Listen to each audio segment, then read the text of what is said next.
Well, welcome again, everyone. This is Nick Michalak and the incredible Steve Frazier. Thank you. Gotta keep it fresh. So, guys, this is Scream 2 to get today, and hopefully you have your own copy of the film and everything to enjoy a little more Wes Craven. That's right. You can't get enough Wes. Mm-hmm. And from what I understand, the body count is always higher in the sequel. The body count is always bigger, so we'll see how Wes delivers on that. Did he follow the rules? Follow the rules. He got all new rules. There's new rules. New rules. New rules, new game, new sequel. Hulk rules. New franchise. All right. Anyway. We're a little slap happy. Yes. That always makes for a good time. Yes. So, guys, your copy of Scream 2 should be synced up to the timestamp of 0. Get your subtitles turned on. We'll give you a countdown to sync up. And enjoy the ride. So, on 3, 2, 1, play. We did it. Oh, 51 weeks later. Oh, no. We know how that usually goes. Oh, no. So, right off the bat, we've made fun of ourselves. Yes. And we're acknowledging that we've made a movie. That's somebody. Omar Epps and Epps, Jada Pinkett. Oh. God, I wish she'd die for real. Sorry, did I say that out loud? Oh. Maureen. Well, it comes into things. We'll get there. But yeah, so last time it took Wes about a decade to make direct an actual sequel to one of his films, New Nightmare. Right. So, but Weinstein's love their money. Wes Craven loves money. Well, of course he did. Why wouldn't he? Well, he doesn't now. Yeah, but... well. But anyway, so I mean, it's just like that's again fast tracked as it's like 1988 all over again, 89, where you have a big hit, you want it out fast. This one comes out better than all the other ones we did, but we'll get there. Yeah, I mean, this I guess is better than Halloween 5 and Nightmare 5. Yeah. Okay, in a way, they had ideas swirling around when they were producing the first film. So at least had stuff going on. It's like ideas to entertain and start to kind of have things floating around in the back of their heads. Mm-hmm. I, as you all know, worked in a movie theater for many years. And we would occasionally get Stab-O-Vision. Woo! We would occasionally get items, promotional items from the studio. Mm-hmm. It was never costumes. No. And I don't know. Some of the shit that they just showed in that scene is really over the top. Yeah. But all this footage here is actually directed by Robert Rodriguez. Oh, that's fun. The recreation of the first film. And that's Heather Graham. I was going to say that, but that's no. The blonde lady. Okay, so poll question. Okay, well, a long time since this. Heather Graham or Drew Barrymore? Oh, Drew Barrymore. I'm going Graham. Okay. I like a little something more on the bones of my lady. I'm going Graham. I'll take less on the bone. Can Jada Pinkett Smith die, please?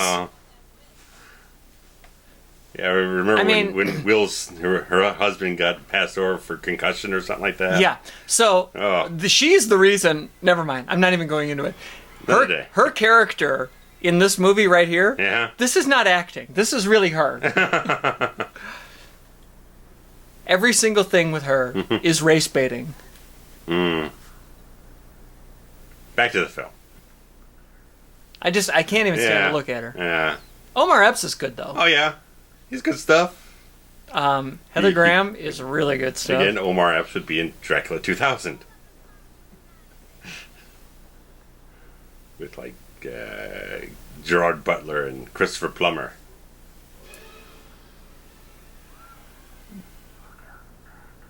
There's like this footage here looks just as good as the first film's footage. the first film. Yeah. Yeah.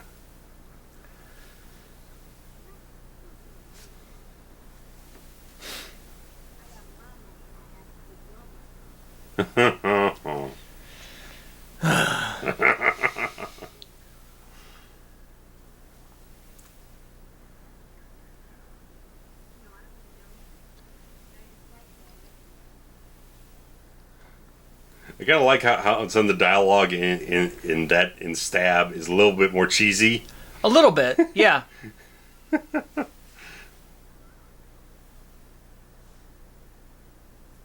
I like that this is one of those old school theaters that just has one screen. Oh yeah.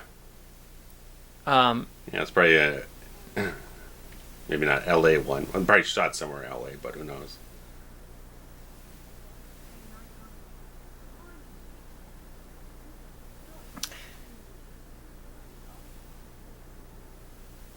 That would not have been a sufficient amount of popcorn to take care of that entire cinema. Oh,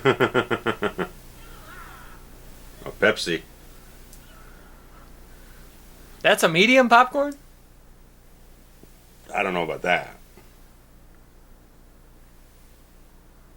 Let me tell you the story of how I actually saw this film. Okay. I was grounded. Uh-oh. But it was December, and my parents went out for the Christmas party that night. I slipped out of the house, went to see the film, and got back before they were returned from the Christmas party. Whoo! And they're upstairs right now. They could be listening.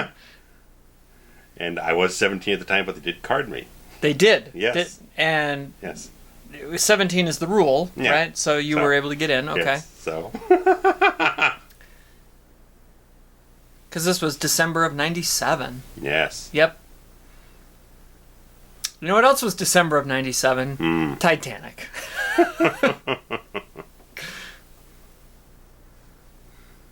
One has my beloved... They're a little ahead of Titanic, so... One has my beloved Kate.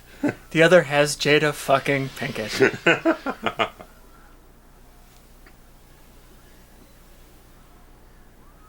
We both take Kate Winslet. Oh.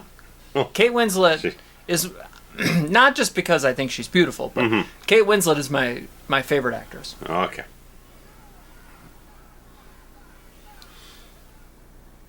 This looks almost like a Star Wars screening.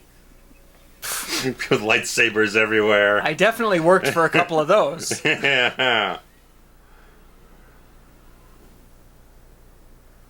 Is this like the Egyptian theater or something? It was... The Rialto is what the name of it. The name of it was on the outside. Hieroglyphics and shit. Yeah, weird. Taking a long piss. Well, I know about that. Uh-huh. I've had my share of coffee. There you go. Use the... Oh. Never mind. Don't use that one. I like that the stalls painted like the robes. Little granite. Yeah.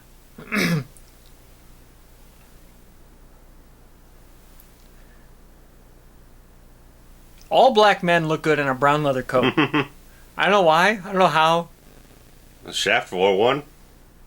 That must be it. Must be Shaft. That's the thing. A little Richard Roundtree, man.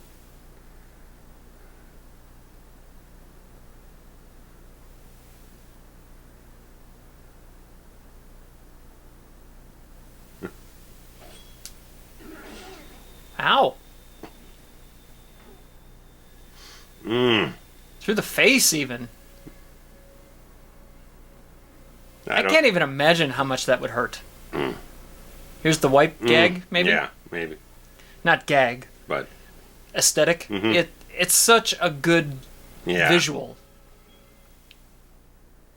In reality, I don't know if that a blade could penetrate, because usually those things are... Yeah. The stalls are made of metal. Yeah, that one was made of foam. Yeah. Or at least the doors are like... At least like particle board or something like that. Something. You chip a... Yeah, like Formica or I don't know, something. Chip the end of the blade off. Love the lighting there with the like the reflection of the water. Mm-hmm.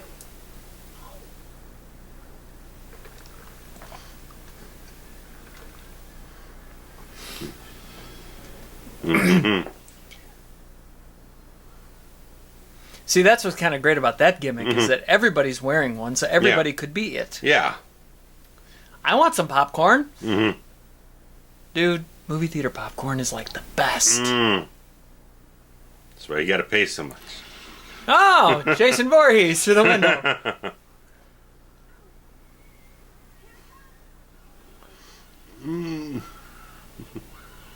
Well, whoever's sitting in that seat wearing that hood right now has to be a black man because he looks good wearing a brown coat. I like that he put the coat on over the robe. That's awesome.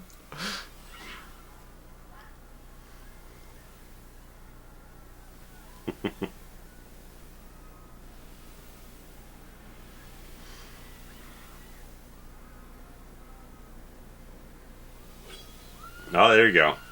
Oh, yes. Oh. Hit her again. Get her again.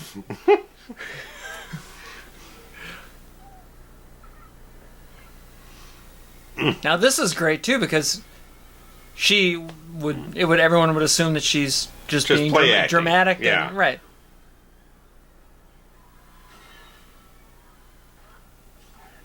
There you go. Come on.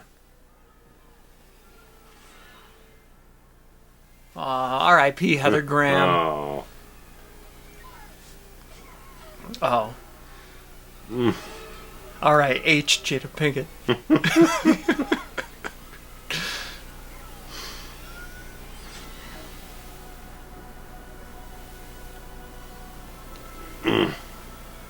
This is very well shot. Yeah. And he's gone. Yeah. Meanwhile, everyone in the audience has a fake knife. Yeah. By the time anyone knows anything, the perpetrator's out on the fucking street, down the road. Everyone's like, "Oh, hey, this is real." Yeah. Went from a work to a shoot real quick. Oh yeah. Good riddance. I like to hold on it there before the credit hits. Let it soak in just a tad. Yeah, just a little bit. Let us savor it just a minute longer. Get the volume level just low enough for a long time. Yeah, nice.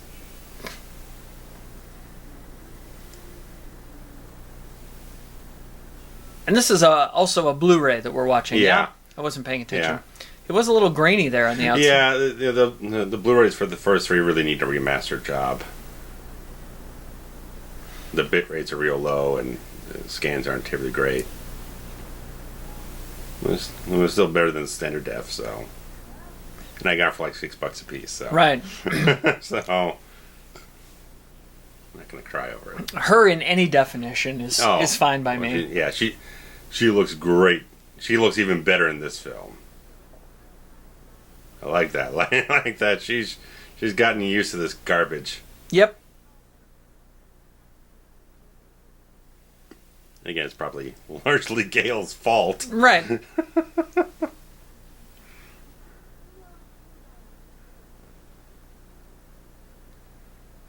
I like that she's just so nonchalant about it. Like, oh, it's just another one. Yeah. Yeah. He looks completely different. Oh, yeah. He had the long, scraggly thing going. He basically had Billy Loomis's hair in the first film.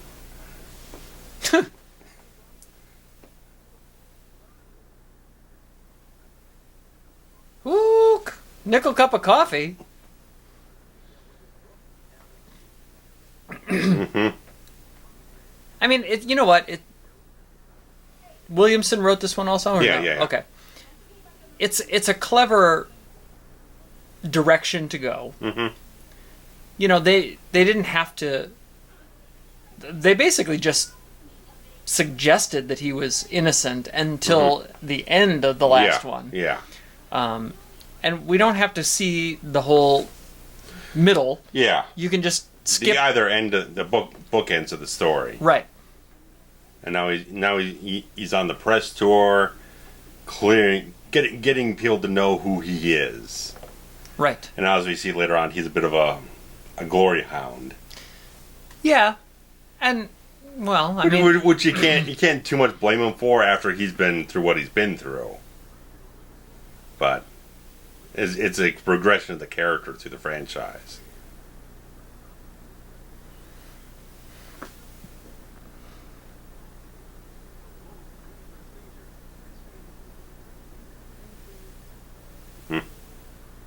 I love Randy. And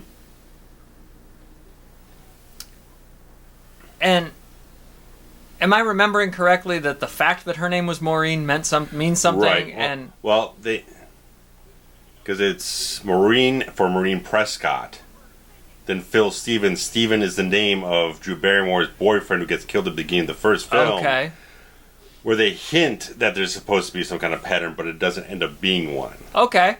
It's kind of like another misdirect from the killers. I see. That there's supposed to be something, but there isn't really one. This one, starring Sarah Michelle Gellar. Yeah, right here. Right on time. Of All My Children fame when I was a child. Okay. Proving that we are now 2 for 2 in Scooby-Doo cast members. And Timothy Olyphant, who's an amazing actor. He's on Justified. Did you ever watch Deadwood? I didn't watch Deadwood. Deadwood is fucking brilliant. I mean, you ever see Doug Liman's Go? Yes. He's great. And that was the first time I really saw him. I was like, this guy's great. He's the drug dealer in the movie. I've only seen it once. Yeah. But he's just I need to rewatch that. Screen. I remember it being fantastic. Yeah, I love that film. There's no Blu-ray for it yet. Damn it. But he's great. He's great in pretty much everything I see him in. He's the villain in Die Hard 4. He's a shaved head. Okay. He shaves his head for the role.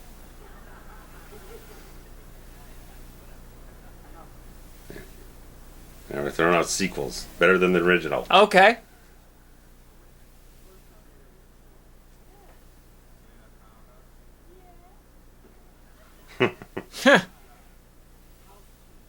Nope. False. I'd like to nominate Beverly Hills Cop 2. Available in the archives now. Yes.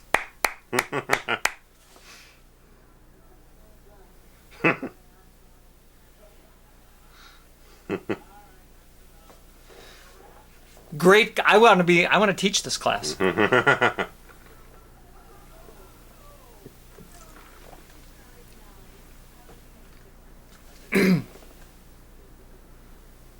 I've actually always wanted to teach a film and novel class, which are very common, because I'm an adaptation apologist, and I've always wanted to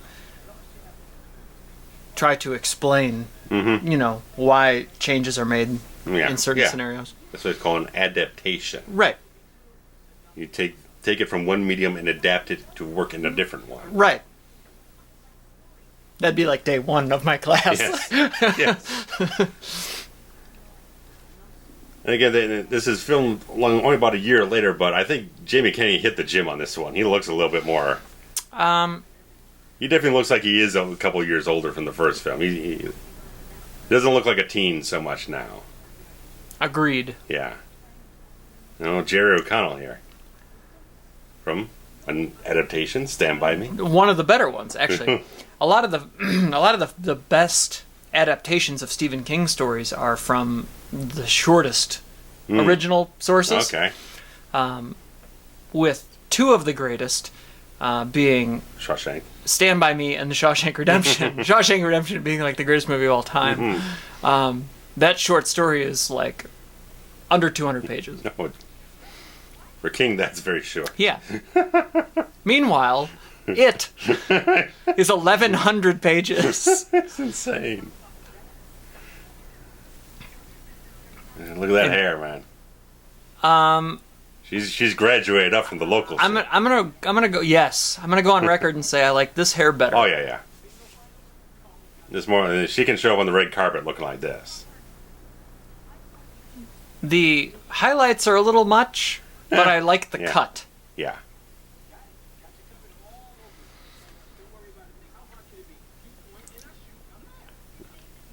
And friggin' Laurie Metcalf. Emmy Award-winning Laurie Metcalf.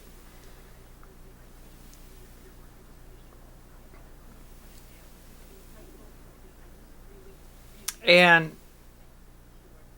if I'm not mistaken, Roseanne was white hot at this point. They're about, I think this is on the tail end of the series. Toward the end. But, I mean, still. Yeah. It was still high in the ratings, I'm sure.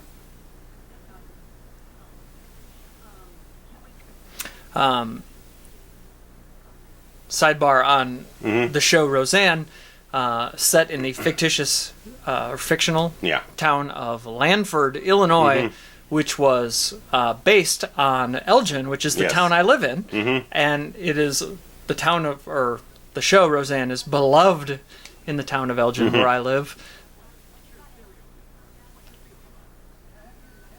because the show's based on us. Hi, Lewis Hartley. That's Louis Arquette.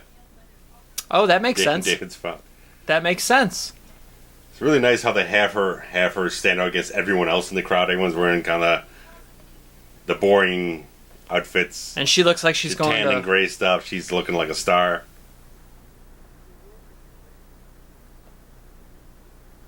And he looks like a serial killer.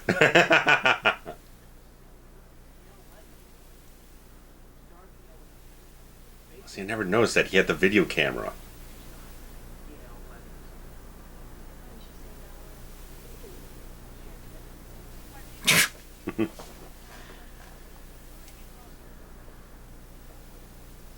We have a new cast of characters here, which is interesting. And here come the Mean Girls. Yes. Rebecca Gayheart would be in Urban Legend. Oh, yeah. Yeah. That one in the back there's what, 14? I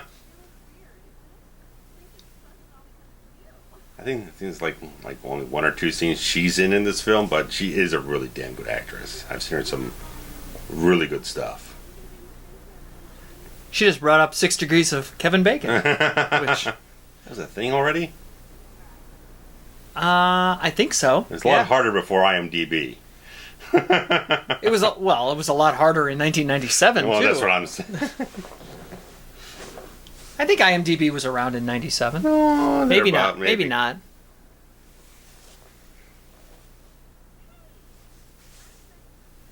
I'm within 6 degrees of Kevin Bacon. I'm sure you are, with your association of Chris Agos. Yes, it's Chris Agos. He was on Chicago PD, where Carl Weathers showed up. Carl Weathers was in Rocky with Stallone. Stallone was in Cliffhanger with John Lithgow. Lithgow was in Footloose with Kevin Bacon. There's got to be a closer connection, but maybe. But you did it. That's the one I remember I put together. You did it a few years ago. That's great. I can't believe we've never discussed that before.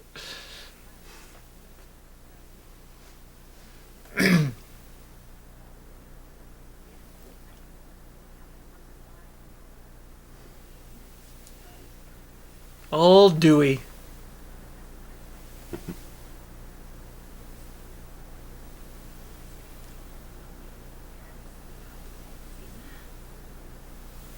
Another great location they grabbed with this stuff, man. This college campus? Campus looks wonderful.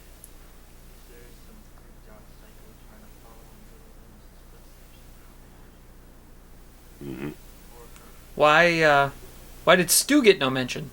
Well, Mastermind gets the credit? Gets the glory. That's a shame. Stu put on a better performance.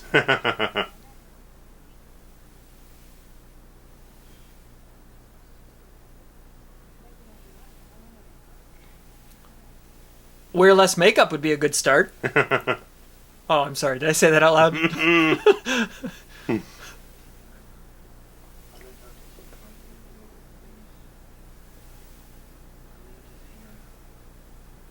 Is he not police anymore? Did I miss that? I don't think. Well, because he has severed nerve in the back from the stabbing, so he's got a limp. Yeah, you can't be a police and limp. No.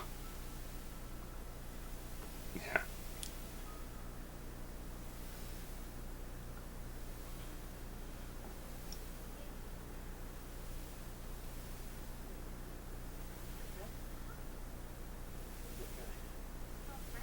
He's had a video camera, I think, in every scene. Yeah.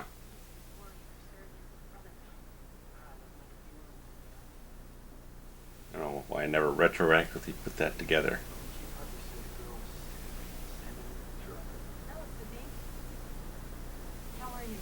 Mm-hmm.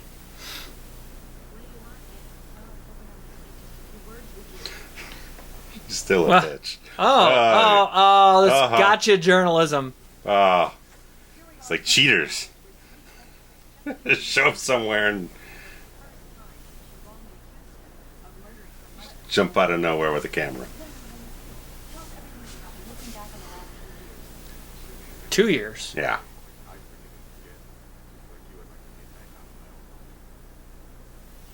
Man, he looks 100% different. Oh, yeah. Oh, yeah, that's... Oh, there you go again. See, the first one was just a roundhouse right. Yeah. This was a bitch slap. Oh, straight up. He kind of earned it. No, she didn't know.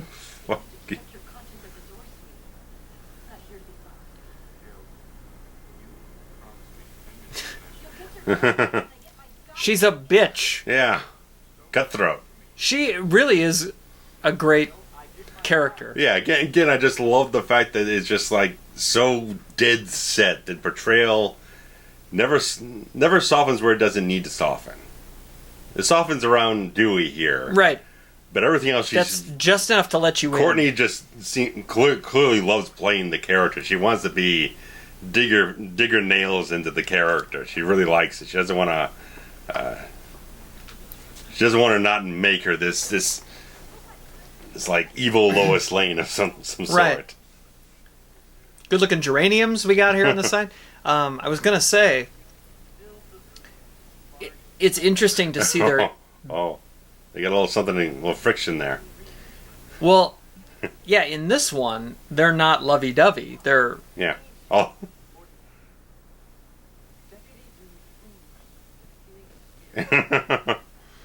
Oh. Like, you can tell even in this that she just absolutely loves him.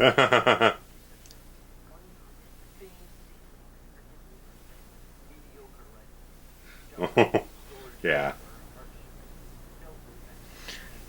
No Oxford comma either on the part of this subtitle people. Motherfuckers.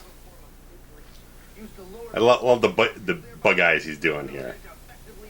He's good at bug eyes. He's good, man. He's a good comedic actor. And that mustache is so bad. I mean, it's uneven. He's committed to the mustache, man. Method mustache acting. Method mustache.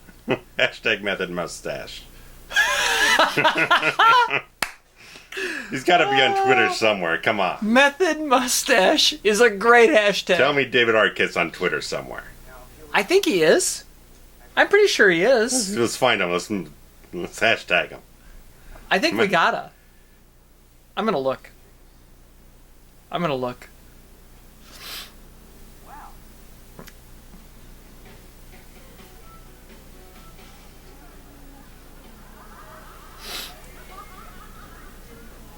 That woman looked familiar. At David Arquette, blue check mark. Yippee. Everybody send your hashtag method mustache to David Arquette. We got to get a response out of this guy. We got a tweet from Tony Todd on the commentary. Yeah, someone was tweeting back and forth about Virginia Madsen. So and he gave a little something there. If Tony Todd can tweet us, David Arquette can.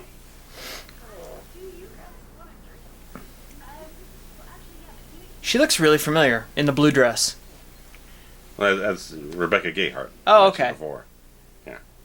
That's why she looks familiar. Sometimes I'm a dummy. And the later in the night we go, I mean, all bets are off.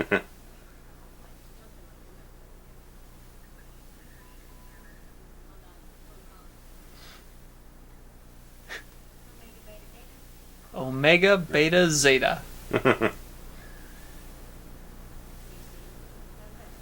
Cece? I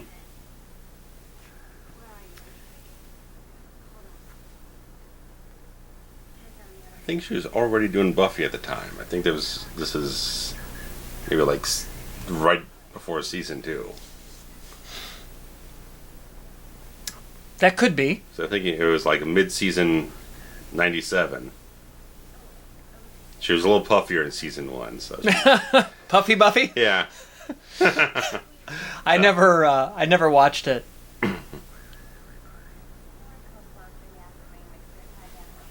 Like, I own season 1, haven't watched season 1. It's a little rougher to get through. I used to watch the soap opera All My Children with my grandmother when I was a child in the very early 90s, and she was a recurring cast member on that show. And, speaking of our crop of post-Scream slasher films, she's in I Know What You Did Last Summer. That's right, she is. With Jennifer Love Hewitt. Ooh, now there's a girl I could get behind.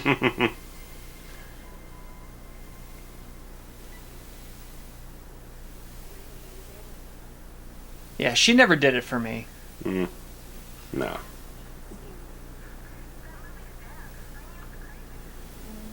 The Crazies. Did you ever see The Crazies? No. Horror movie? No. They're, it's a little long. The original one. Is that Romero? Then there's a remake. You know what? I don't remember. But the remake actually is... I think the remake is the one that's better. Yeah, I think I've heard some people say that. It's a little bit more of a consistent film. Yeah. That's Did you see that? That there was a scratch in the negative, and it made it into the final transfer here? Well, that's what I'm saying. It needs a little bit of a remaster. Remember that? You walk outside and the Reception cordless phone goes to piss. Goes to piss. Oh. She's wearing a goddamn doily. Do they even make doilies anymore? I don't know. I remember wanting to be like across the street at my friend's house and have the cordless phone. I was like, it's not going to work. I never understood. Way out of reception range.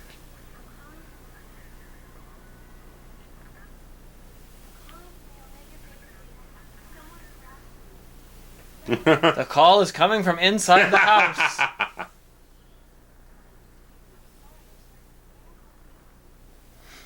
There's no Marco Kidder here.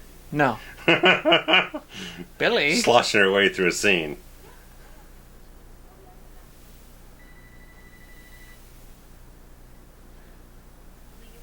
Fellatio 5. I think it's the phone number that they're calling from. There's there you go. There you go. That's nice. Good. That's nice. It was background. It was conspicuous enough for you to see it, which I like. And for someone being a scaredy cat, you'd think that she wouldn't leave the door wide open, but... Yeah.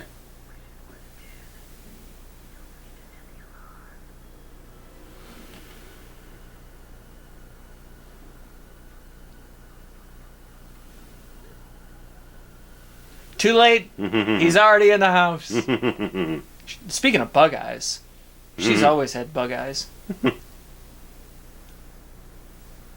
No eating in living room. Oh, well. No running in the halls.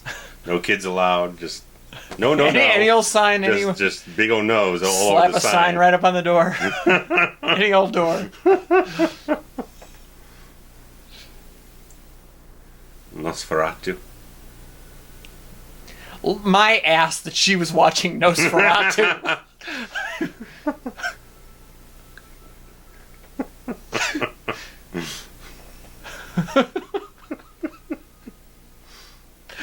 Just saying. Yeah.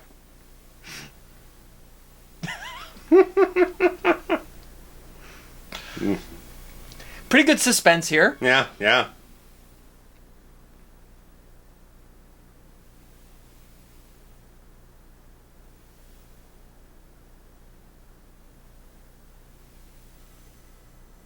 Oh, little rotary sound there.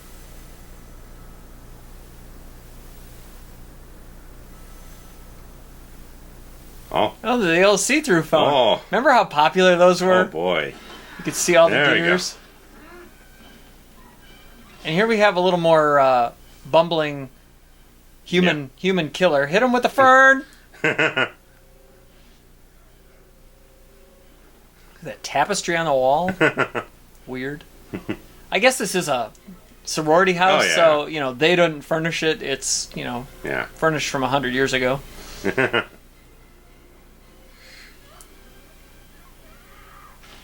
Oh, there you go. More Jason action. You know what? That actually looked pretty good. Yeah. Because normally when you go through a window, people flail and fly around. Yeah. And she went through and fell straight down, which I thought was actually real. Goodbye. Oh, see? No stabby that time.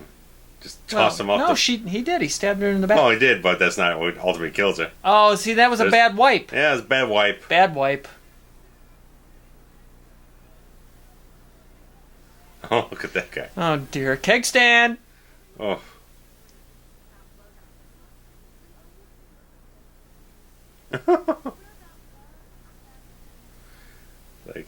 Sydney's like, I don't think this is my flavor.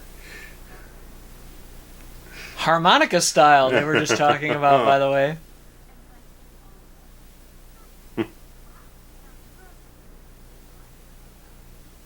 Yeah, she is not having any of this. That's right. These two are together? No. You're just looking to get something going.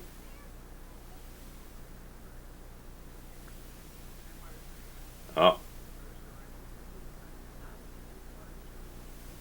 Not entirely true. But it sounds good. Yeah, I'm just saying in retrospect. If you're someone to represent the argument now, I was like, nah, not quite so much. Kind of sort of planned, not entirely completely planned. Is that a ginger ale he's drinking?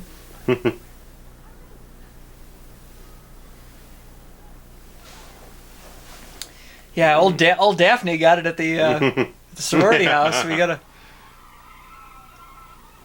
Oh, well, Freddie Prinze Jr. is in I Know What You Did Last Summer. There's like a daisy chain of these things. Well, that's where they met, right? And then they got married there, and then both got cast in Scooby as a pair, I think. Okay. I don't know who Velma was. Beats me. Crap. I don't remember off the top of my head. Did I even watch that first one? I might have watched the first one. I remember when they were new, and it wasn't very good. Lillard was great, by the way. I feel like Velma was somebody, though.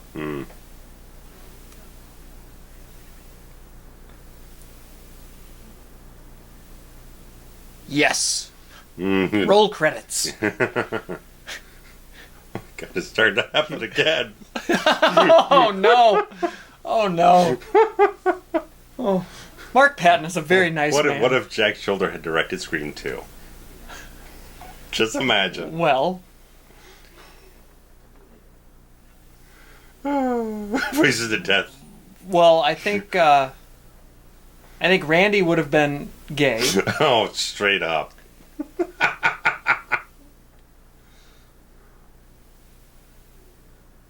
Jero kind of would have been bare-chested half the film. 100%. Olyphant too, probably. Olyphant would have a good grease going. Yeah. Oh, yeah. Someone would be showing off some ads in this sucker. It would be the Robert Rustler. He's a hell of a funny guy.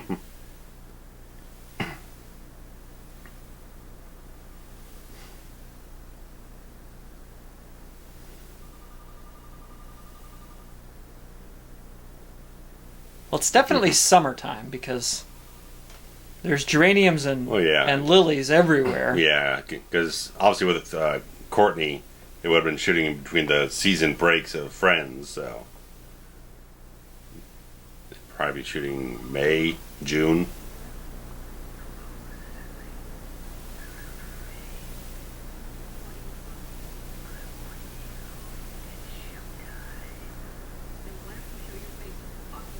Whoa! You can't even... You. That's something I like so much about her character, that she's rarely ever a cowering character. She's always got a bit of a backbone. Even the first film, she's got a little something to her. Yeah, I would agree with that. Bars on the windows. Yeah. Gross. Yeah. No one puts bars on windows. That's right. Good old Marge. Marge Thompson, right. God, Ronnie Blakely is fucking batshit crazy. We gotta squeeze it in someplace. Good Christ. She had some bodyguards or something when you met her. Always bodyguards. She's got an entourage. She has an to make sure you don't accidentally take her picture without paying for it. Secret Service agents around her. Robert Englund doesn't have as big of a... I was walking a couple of hallways over the weekends. Like, he was fine. Robert Englund is the coolest guy anybody has ever met. He's approachable. He's fun as hell. He gets it. Oh yeah. He doesn't need the money. Yeah. But he loves doing it. He loves doing it. Ooh, look at that. Wow, that looks pretty good, actually. That's good. Yeah, and this whole sequence we were talking about, it's like, it's nice. They had the whole run around the house thing. Then he darts off the back, and then you cut to the two girls. Right. And then you got him here cut up, so it's like she's having all kinds of flashes here. She straight off the bat, she's looking at Derek as like this. It's starting to happen again. It's the exact goddamn thing all over the place, and now she can't help but have this suspicion about him as well.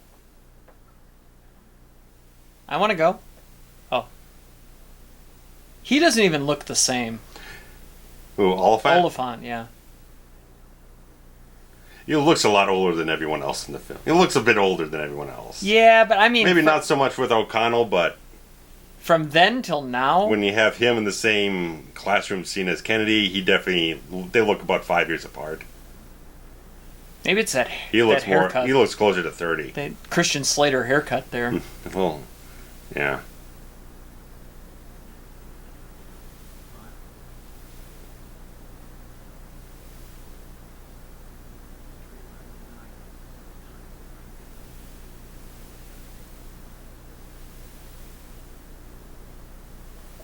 Mm-hmm.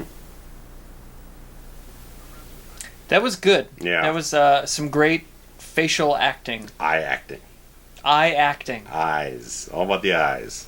She has some good stuff with that in the first film too. You know who was good with that? It was Heather Langenkamp. Oh yeah.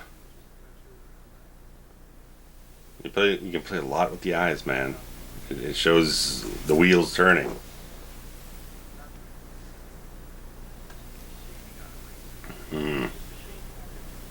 Yeah, everyone's throwing around. Well, Dewey's a gimp. He can't get anywhere fast. Well, someone could insinuate that he's faking it. That's true. Mm-hmm. That's true.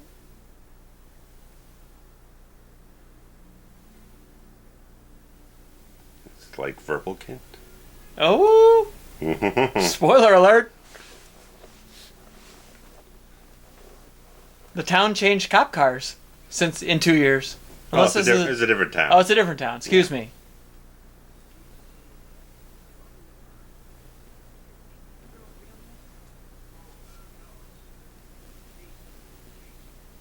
Mm-hmm.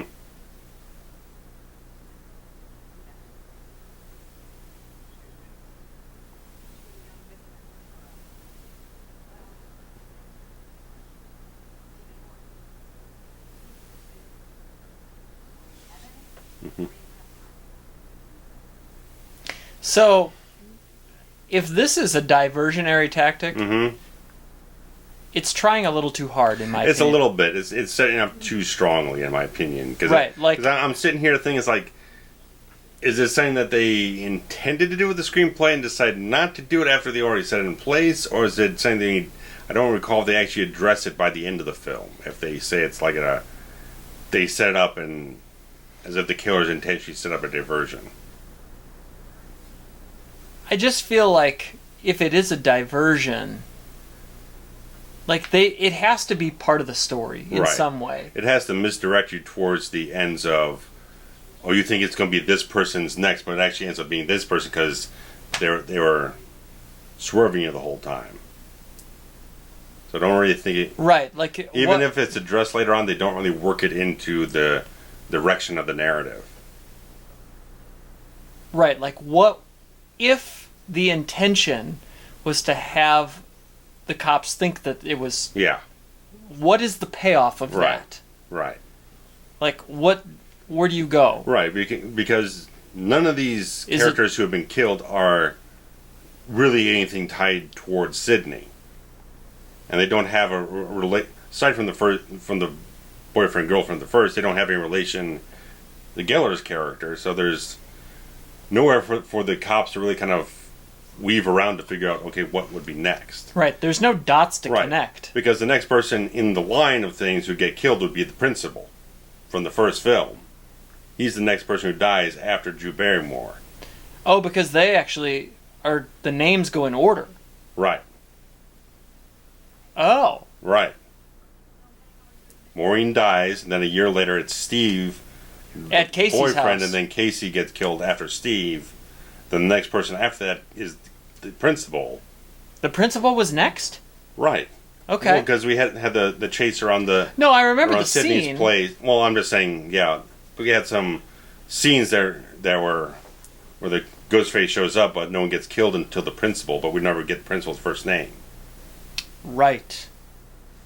So that doesn't follow further. They don't talk about the next line of succession and who got killed. So yeah, it doesn't really flow into anything else. Which makes sense because you said it was an afterthought. It seems like it. I'm starting to think that maybe, I don't know for certain or not, but I don't think it really factors into anything else later on, or they really throw back anything towards it at the conclusion of the film.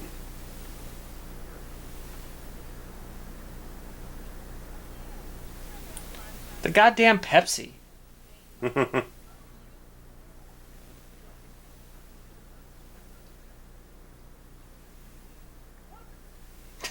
Everyone thought Randy in the first one too, guy.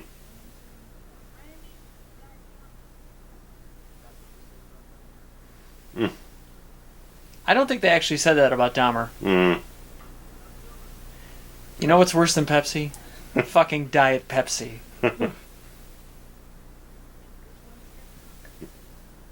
You're telling me O'Connell there on the right is eating lettuce and and I'm drinking a milk or a juice. And there's tater tots, I think, on his plate. Oh, I'm a Gemini.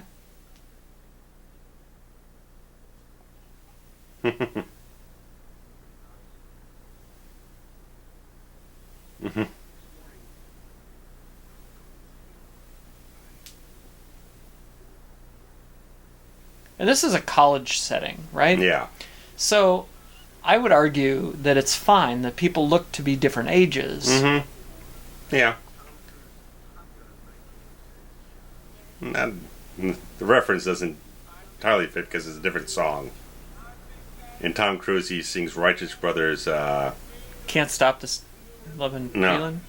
No. Yeah.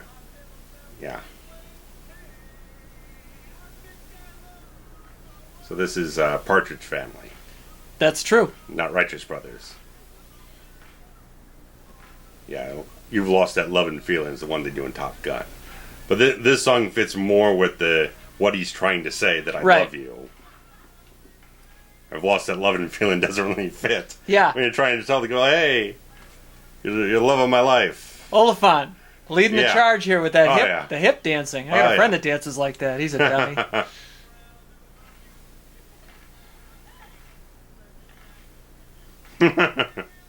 Look at these stiffs. The guy in the three-piece.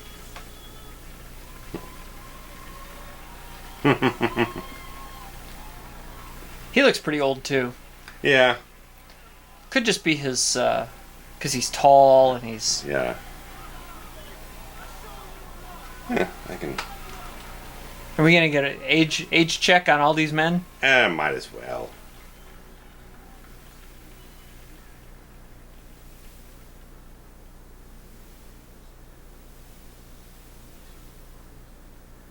Okay. Start with Neve here. Neve was born 73. So was that about, it's about 24th this time, they're about. Okay. If we assume that it was... Yeah. It was filmed in 98. They're about. 97, rather. Yeah.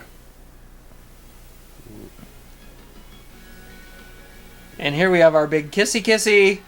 And we are still not even halfway to this movie. Mm-hmm.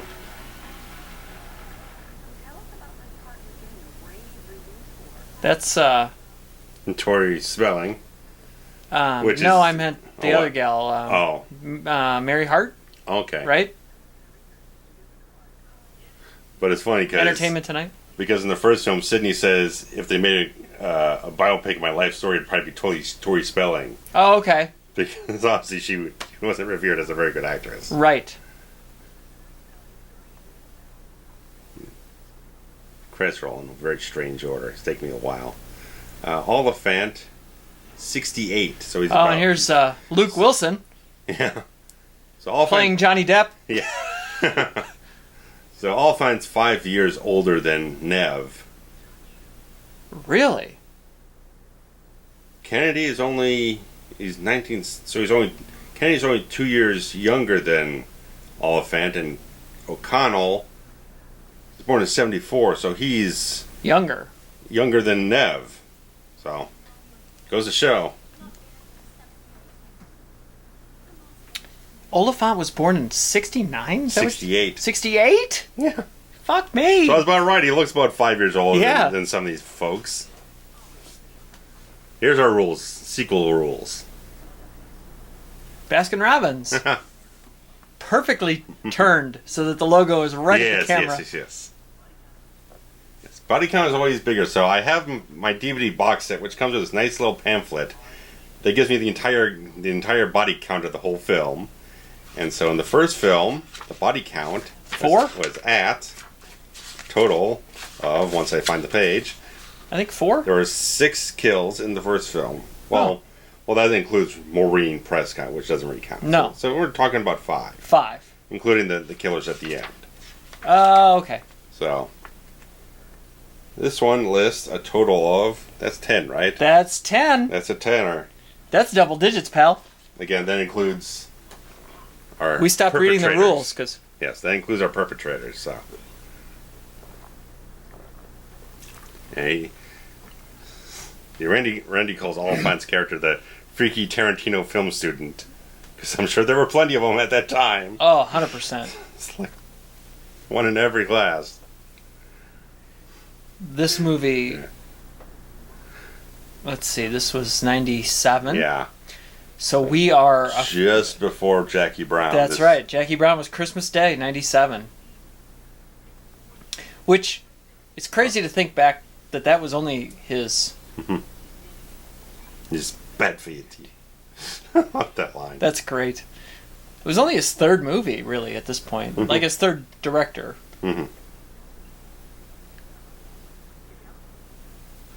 But I like the whole reasoning that Randy has, like, well, forget Olyphant's character's name, whatnot. But if he's a suspect, then Randy's a suspect. But if Randy's a suspect, so is Dewey the suspect. Right. So it all links together and everything.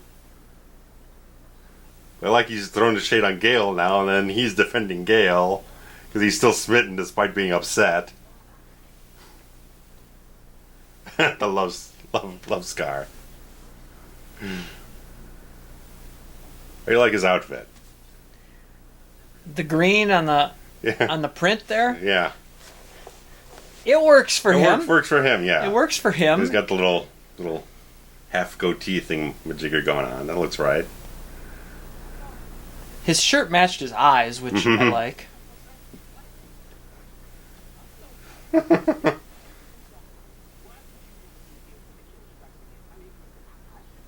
I love the cover. The cover is... It's exactly what a marketing firm would put on the cover. I like this character. Oh, yeah. She... I love this. That's a great line.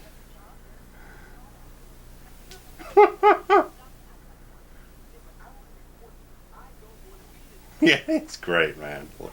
This is a great character. Great character. He's got a lot more to work with than the camera in the first film. Oh, Tostitos guy in the truck? Yeah, Cheeto guy. Fuck that guy. Yeah, no.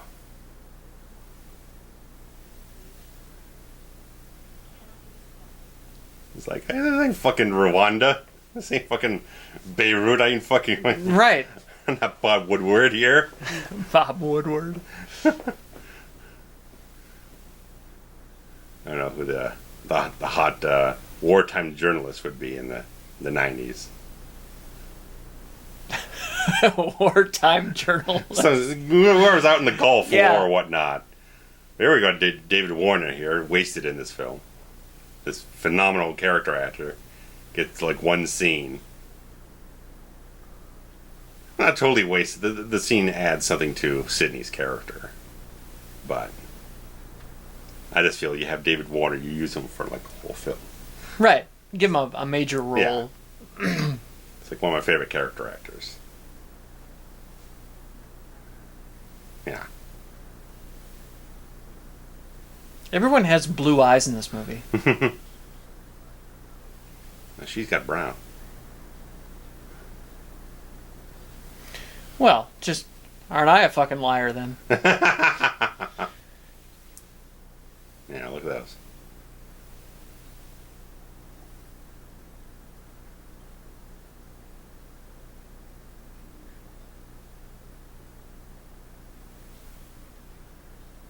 They took everyone with blue eyes and they put them in blue shirts, and it really just pops. There you go. Yeah.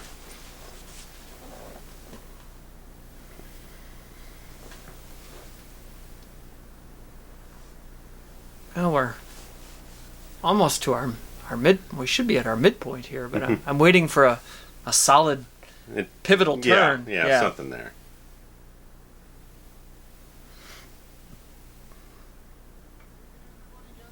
Unless it was Kennedy explaining the rules of a sequel. That doesn't seem like a hard enough... That's not a dramatic turning point in the film.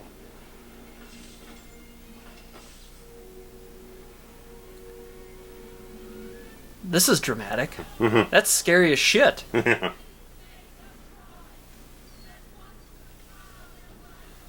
like the scene in Batman Begins where Bruce gets all freaked out as a kid. Starts shooting bats all over the stage and shit. I have an unpopular opinion. Yeah. Batman Begins is not that great. Nah. My opinions have kind of declined over the years on those films.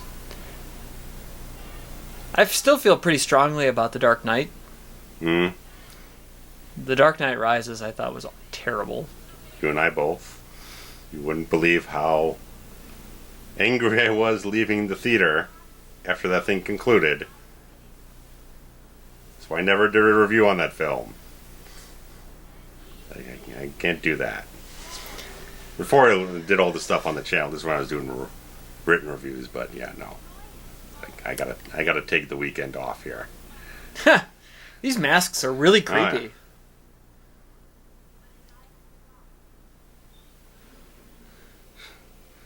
Oh, here's Jack Shoulder's influence.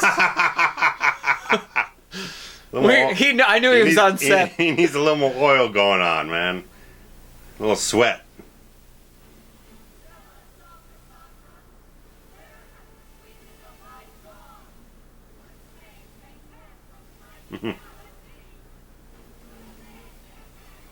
This is well done.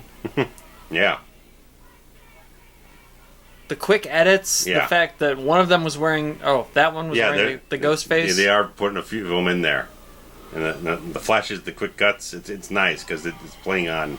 Right, is it actually happening? Is she hallucinating? And is that O'Connell hanging in the rafters with no clothes on? I forget. It happens later. That man is a woman!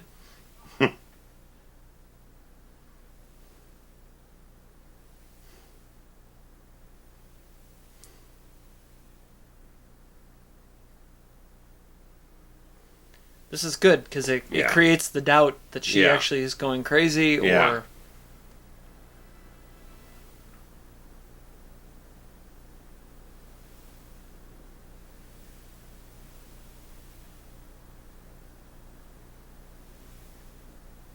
I mean, I like that they take the time to do this stuff with the character.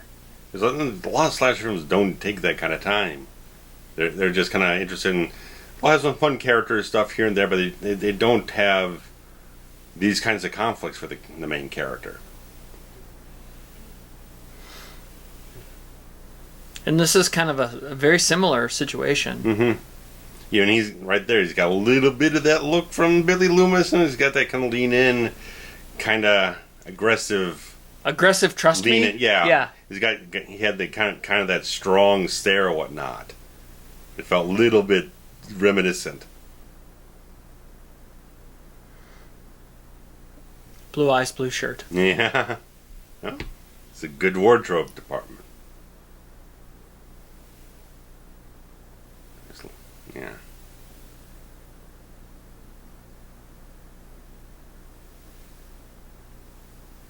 It's just one of those things, like, there's a lot of the 80s slasher films, certain ones, they would have... The main girl wouldn't be really like a strong, confident sort of character throughout the entire film. You wouldn't really see that come out of them until they're being chased at the end of the movie. But for this, some of the Elm Street ones, I feel like they maintain a strength of character throughout the entire film. You see what the character is capable of standing up to throughout the course of the movie, and they build on that. Yeah, I mean, Wes was always able to write that. Mm-hmm. And clearly... Kevin Williamson is also. Yeah.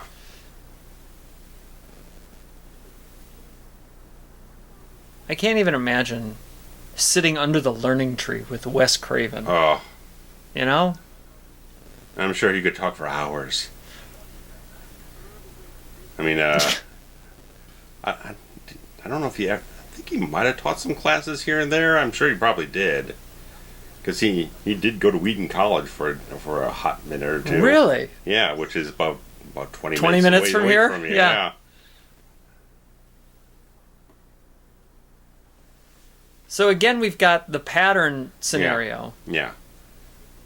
Everyone's bouncing it all over the place. Who could it be? Where? What's the next thing?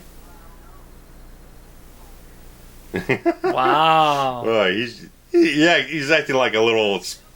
12-year-old. Yeah, scorned child. Yeah. Like playground insults.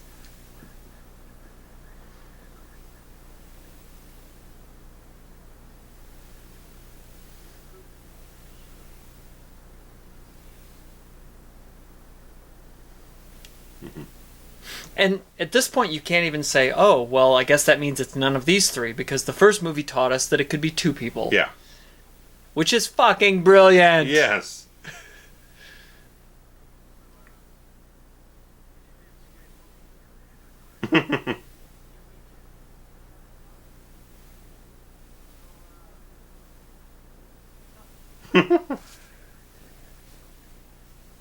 Showgirls. You know what? I like Showgirls. Showgirls is trashy, and it loves itself. Yeah, and it... Everyone says that it tried to be a serious movie and wasn't, and I disagree. I don't think so. That thing's cheesy as hell. There's no way I thought it was going serious. I think it's entertaining. Apparently, it had a big enough budget where it bombed hard. Yeah, it was definitely a bomb. Yeah, critically and commercially, but no, that film ain't taking anything seriously. It's way too sleazy and fucking cheesy and shit, man. Which is funny because... It's rolling around in the sleaze. It's funny because Black Cameraman made a joke about Saved by the Bell just before he made a joke about Showgirls, with Elizabeth Berkley being the star of both. This is great because they're running around trying to find all the people with a cell phone. Wow, that's a good fuck you.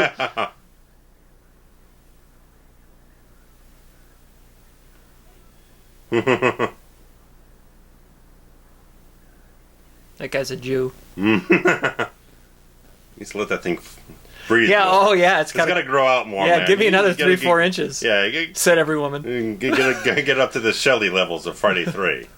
Come on, just let it breathe. He's fucking like he's Riggs or something. It's Mel Gibson or something.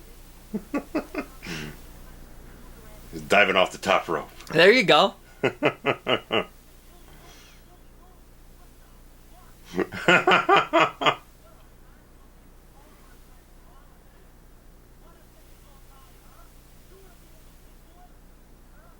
Here we go. OJ, like I was saying with the last one. OJ, yeah. This is definitely post. Oh, breaking.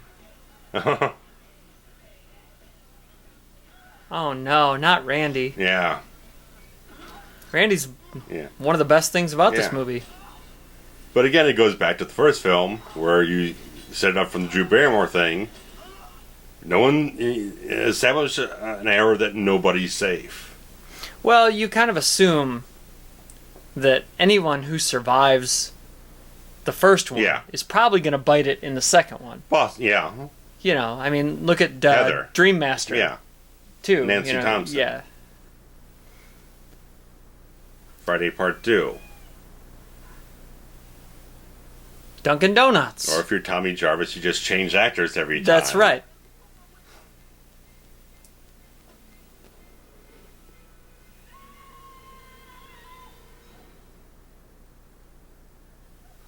Or if you're Kristen Park, you change characters, then you kill it anyway. You change the actress, then you kill them anyway. That's right. You just do it anyway, you know?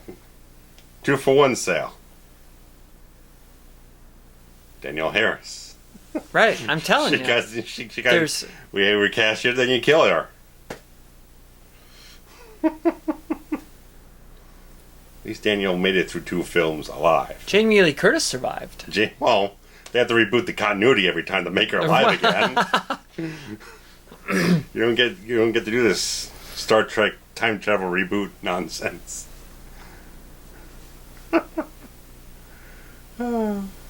Is that somebody? Mm.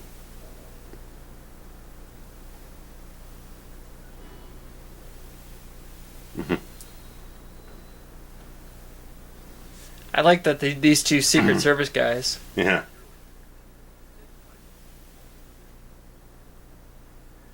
I don't know about this outfit, man. Everything's a different color. The vest, the pants, the jacket, the yellow tie. It's not working. The other guy's got them a little more simplistic.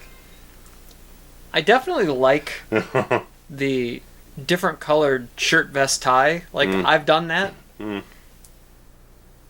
But I feel like then the jacket is too much. Yeah, the jacket's too much.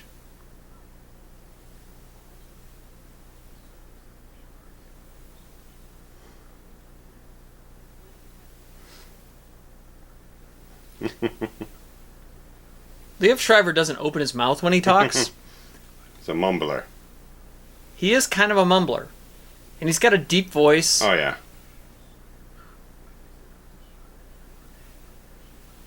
It is kind of surprising to see him this young now that we've gotten used to him now. He's usually got like a 5-class shadow or something.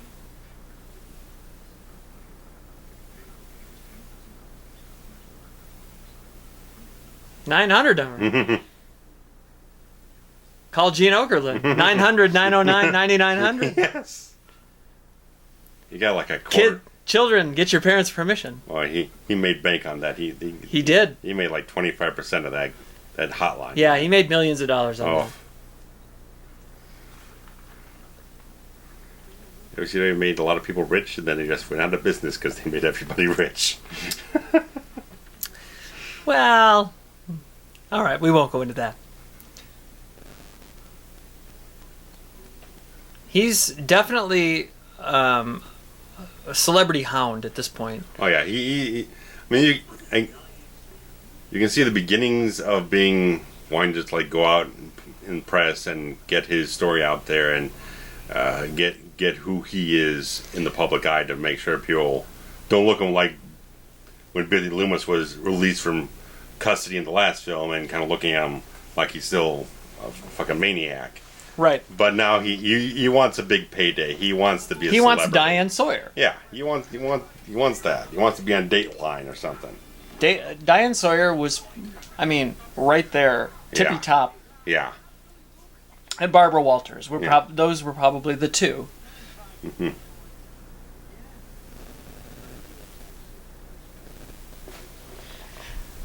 I'll give him that. There was no attack. Mm-hmm.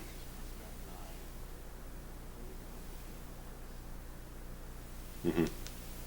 I mean, he's just edgy enough to be kind of a possibility. You're right. That outfit is bad. Yeah, yeah. And it's all way too baggy. That's 90s suit style. It's all too much fabric. You gotta tighten that up. Tighten it up. Oh. Like you can figure out suit styles by watching Bond films. So they always had like the best fashion of the era. Yeah. It's like when you go from like Brosnan to Craig, it's like the totally different cuts of suits.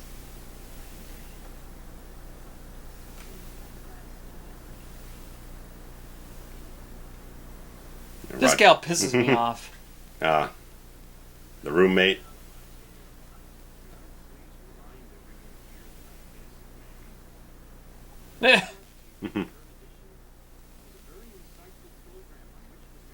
I mean, his character is actually really great. Yeah. It's look at me. Yeah. Let's talk about me. Yeah. And you can see those moments where he's getting a little bit more insistent that he's a really damn good actor. He's not just playing kind of awkward, kind of here or there type of guy. He's got a little something else behind him. That Cotton's got this whole thing behind him that just he gets really angry when people start to accuse him again. Well, yeah, I mean, obviously you would, but it's the ultimate chip on your shoulder. Yeah, it's back around to where I've already cleared my name. Don't bring that up. I'm not that guy. Which, when he starts showing that anger, that makes him seem even more of a suspect. Of course, what kind of name is Cotton? A bad one? Cotton.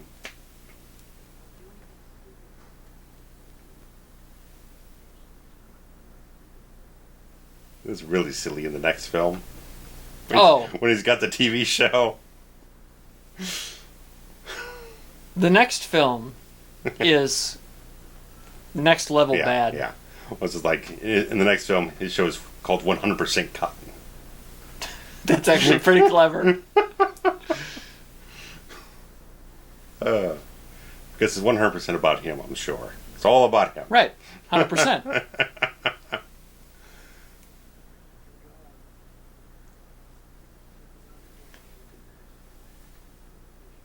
Sydney's wearing that brown leather coat from the guy at the movie theater. Maybe she was the killer the whole time. Oh, man. Huh? See, that's called misdirection right there. Misdirection. You gotta dump that outfit. Yeah, that guy's gotta go. That hair's not even doing you a whole lot of favors either. It's too poofy. Arquette's got a little... has he got a little paint in his hair there, you think? His hair looks pretty jet black. Yeah, maybe. He keeps looking at Courteney. It's like he got a lot of nice stuff going on in that hair. I want to get in on that. Metcalf does not have good hair. No.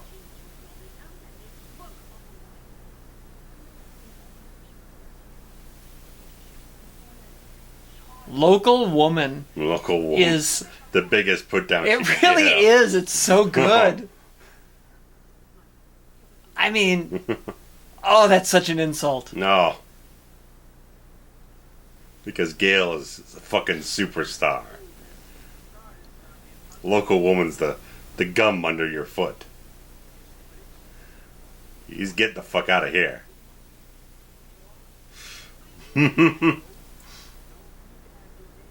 His name is not Joel, by the way. Nah, that's not a Joel.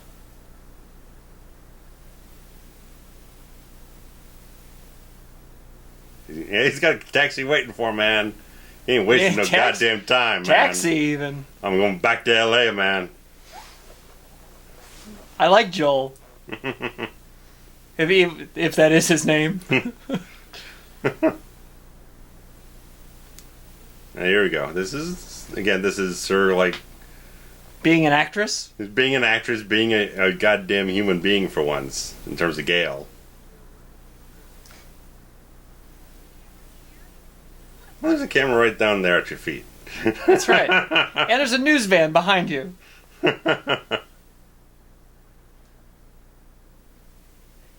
It was also kind of fun to hear Courteney Cox of NBC's Friends yell, "I just want to find this fucker." Yes. You know what I mean? Like, that's why I think she just absolutely relished doing this character, because it's completely different. She can cut loose, just dig into it all the way. What was her character? Rachel? Is that her character? Yeah. Rachel would have never said fucker. No. Not on NBC. Anymore. No. She's not an NYPD Blue or anything, man. That's right. She could show her ass if she were on NYPD Blue. She's no Franz ass. She's no Dennis Franz ass.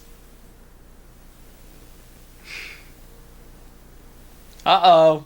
There we go. Dewey and Weathers together again. Dewey Weathers. That sounds like... It's like, I don't want to go out and Dewey Weathers. That's all muggy and whatnot out there. I'm not going out there. School of Film. The whole building is the School of Film? I guess so. I guess in California. Oh, there are... USC, I'm sure. So a whole bunch of people came from... The Carpenter came from there. I think USC has a film school, but what I was getting at is I think many schools in California have a film school. Yeah, I'm sure they've got internships and everything. Scholarships. Well, ain't nobody getting paid, that's for sure. And they're fucking paid for nothing. Doing a little hop down thing. Well, yeah, he's a gimp. Didn't you see the first movie? He got shot and stabbed in the back. Wait, the gimp.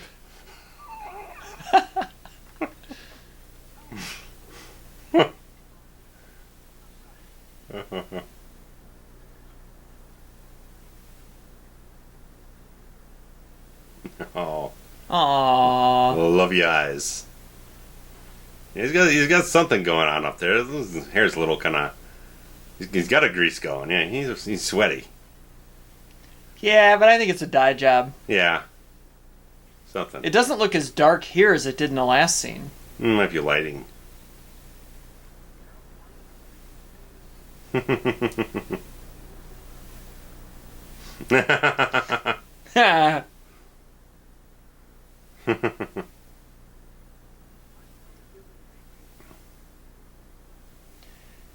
Oh, can we get not a close-up of this mustache, please? Method mustache.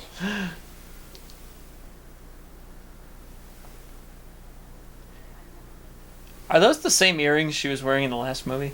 I don't know.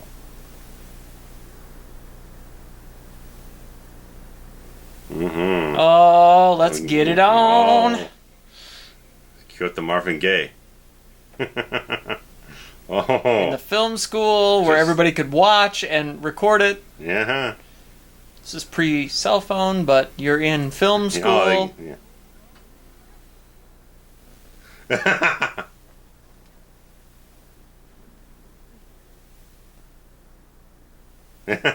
That is hilarious.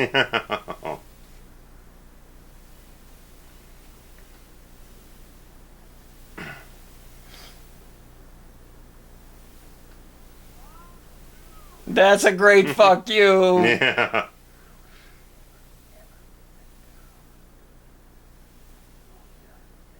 So, it's really just that obvious that the one with the camera is... Yeah, I'm probably thinking that in this moment they're probably trying to redirect you that it's Joel, Because they were just watching the news footage and he had a camera. Yeah, but she said that's not my footage. That's not my footage, yeah. Which is why I said earlier, why it was interesting the one character was holding a video camera that I hadn't noticed before. And why it was smart in retrospect to show that.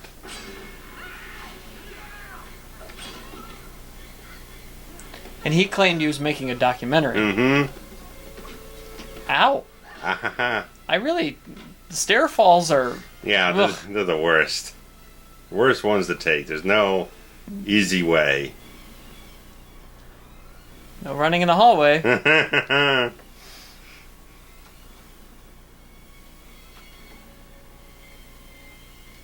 She's not wearing those weird heels from the last one. She can move now.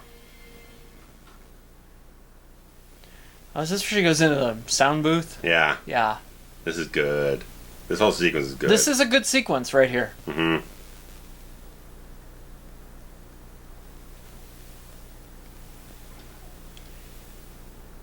But don't they false finish on Dewey another again. time? Yeah. This is going to be like the third time in 2 movies. Like, this is a good visual. Mm-hmm.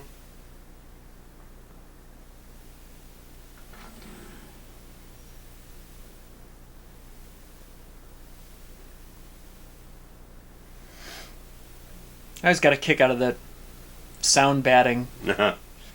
Yeah. Because it's so ugly. But it works. Yeah, it looks like probably some science fiction movies have kind of used that as backgrounds. It feels like it. Yeah, but it's so obviously like soundproofing material. Yeah. It looks similar to some stuff I've seen in a couple of them. And this looks more pro than when people do like the egg crates or whatever, you know? Which I assume also works. I've never tried. No. I've never really had I've got regular foam acoustic. Is it just like a solid foam? Yeah. It's not textured at all? It's right back here. Oh, well, all right. Don't fall off the chair there. oh, with the slats on it. Yeah, okay. Yeah. It looks like a little accordion kind of situation. Yeah. It's like Weird Al Yankovic. I see. Okay. And this is a good sequence. He's banging. He's stepping in the pizza. She can't hear him. That's great. Silent kill. The silent kill. And she... Well, in quotes, kill. is turned the other way. And now they can't hear her. Good.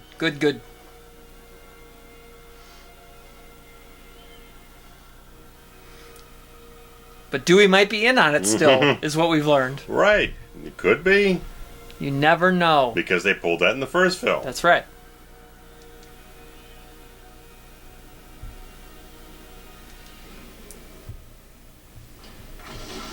That was good. I like that. She's smart. And that is scary. Yeah.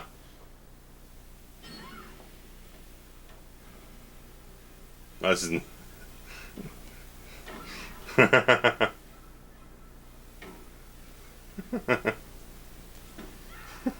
That's not going to work. No. But it's fun. It's kind of nice. Yeah, he or she willing to... Yeah. McFoley it. Right, through the window.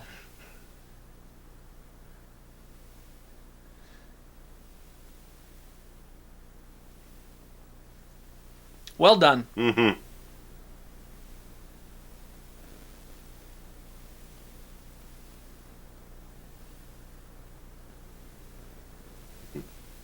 And everywhere that the Ghostface has been, he's been nearby.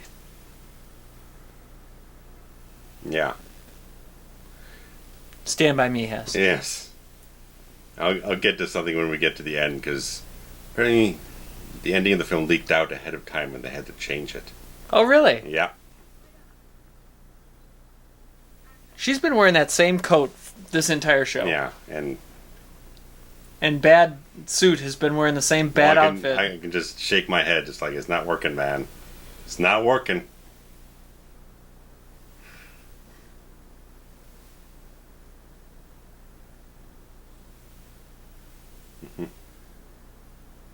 He thinks he loves you. Yeah. And she's still kind of... She's trying to trust, but she's still got doubts. She still can't go all the way with it.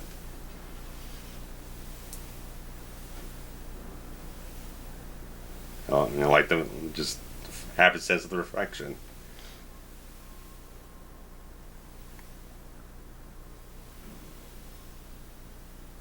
That is not... No. No. That's the Frat brothers. Right.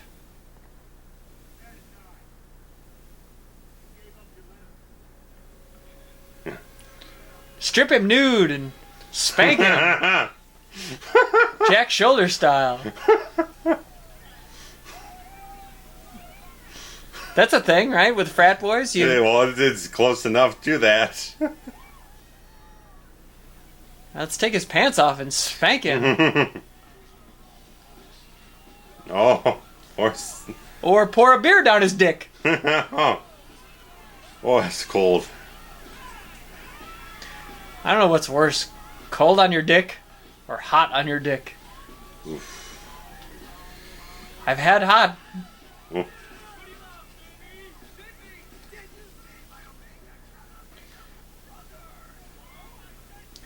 Yeah, this is... I've definitely seen a movie or two that started like that. Oh, there's a brown sedan. Yeah. I like it.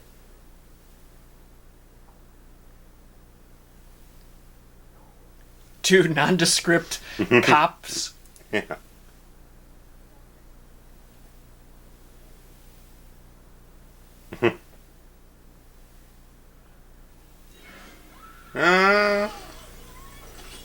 Uh-oh. Excuse me. Ooh. It's like a Hogan. Oh. A big boot to the face.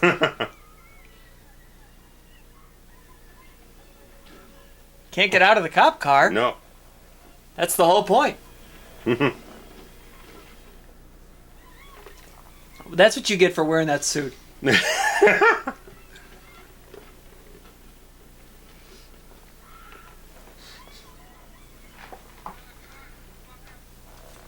Just fired the gun, asshole. Yeah. Why did nobody shoot the tires? Like, I always... Like, I get you can still kind of drive on the rims, but not very fast. Not well, no.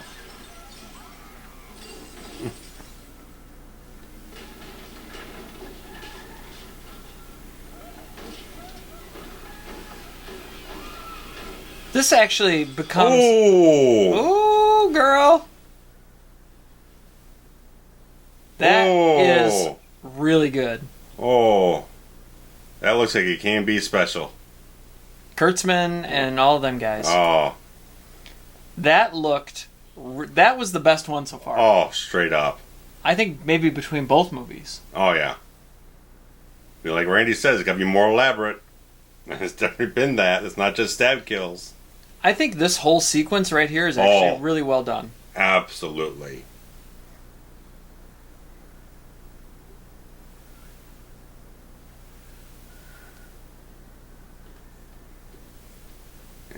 Because they're up against a wall. Yeah. They're in a cop car, so you can't get out. Yeah. Which is what she just said. Yeah.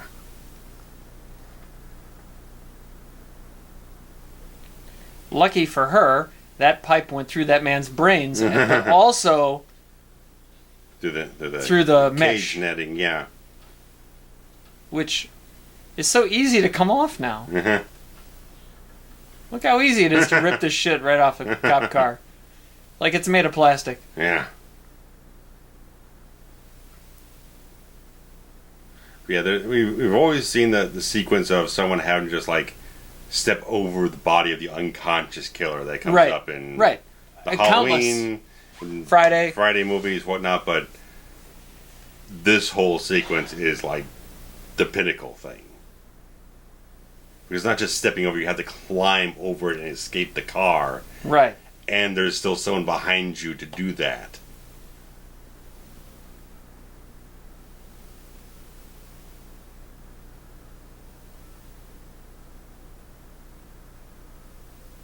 She thinks about it. Mm-hmm. I would wait until you're... clear. Right. And that's great. Yeah. What a great... She scares herself. That's a bad edit because... Yeah, that was from the same angle from before. Editor probably realized we don't have a shot for that and try to cheat it.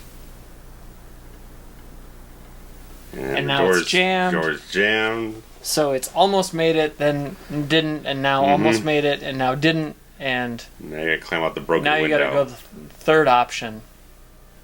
This is very well done. Yeah.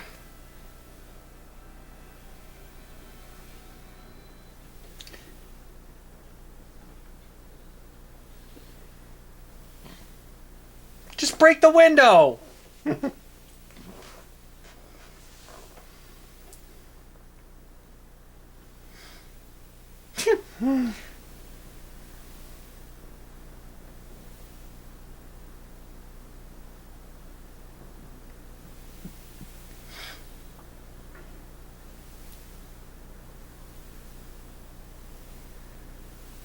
The only bad part here is that now that Sydney has made it, we have to do it again. You assume that the killer's just going to wake up on this round. Yeah. At least I do. That's your expectation. The expectation is right.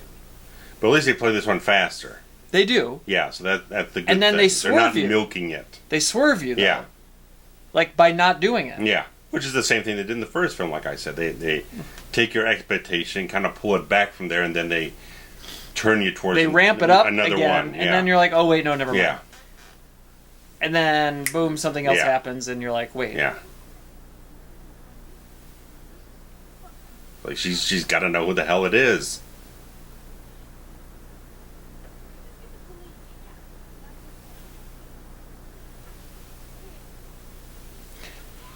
And if this were even, 10 years later, not even, 5 years later, she'd just snap a picture with her phone and maybe 10 years later. And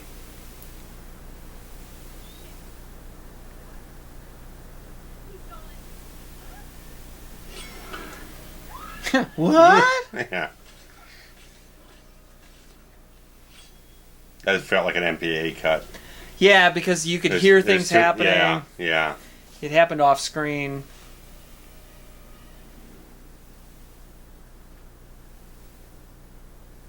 Goddamn sign on the door. Do that together in about 10 seconds. I think that could have very well been a closet. Oh. This gag at this point is getting tired. A little bit, yeah. That somehow he just happens to find his way all the way in here. Well, just the whole I'm leaving the scene of the crime and accidentally running into somebody who may have been the culprit. But that too, but also just like, just the logic of like, okay, how did he have to find himself all the way in here? By what happenstance? There's nothing that would draw him to be in this place at this point in time unless he is the killer. So the 51 we turn on does have a few little hiccups, shortcomings. Hiccups, yeah. And now we're building to our finale. Yeah, I have to imagine they put that in there because it's been so long since we saw Cotton. You got to throw him in somewhere, is what they're probably thinking, because you haven't seen him pretty much since the police station. And you're right. And you'd think he probably was he? You might have forgotten. Was he detained still, or what? What was the case? So what would be the purpose of him being there at all? And by all other means, a completely empty building in the middle of campus, in the middle of the night. How's he just? Is he just roaming around random halls all day? and he accidentally stumbles upon you know Dewey and says, "Oh, let me try to help you." Yeah. Yeah. Yeah, it's a little. I find that flimsy. to be as plausible as Michelle Gellar watching Nosferatu.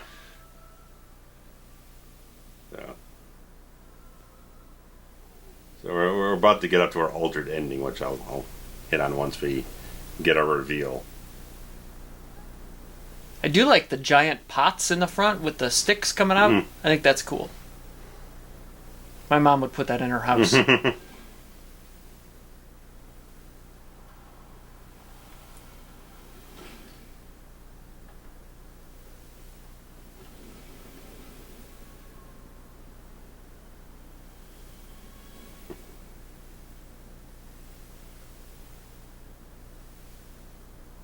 What is that? I think it's Derek's shirt. Which one's Derek? O'Connell. Oh, okay. Oh, right. From potentially when they took it off him and strapped him up to be... And then put the Little Mermaid mask on there, the king. The king from Little Mermaid.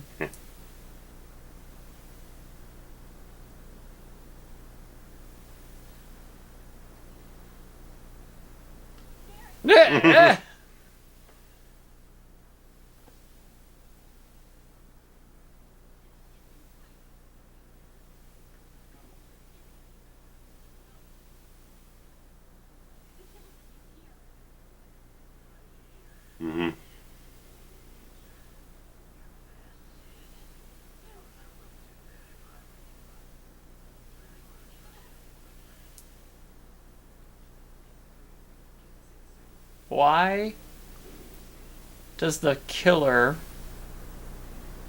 Ghostface have duct tape? It looked like he had duct tape on his across his mouth. Okay.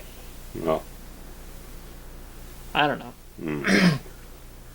So, the altered ending is that they changed who the killers were. Okay. Well, we've only revealed part of the problem here. And was it not supposed to be Olyphant? Nope. Was it supposed to be O'Connell? O'Connell and the roommate. The black? Yeah. Stop it. Originally, that's what it was. Under what pretense?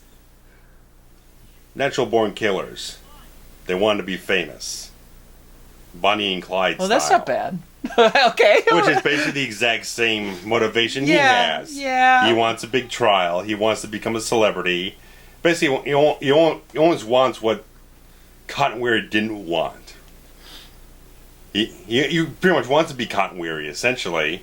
He wants the big trial. He wants to go on all this stuff. He wants to become a celebrity, whatnot. Oh, that was a good bullet. Yeah.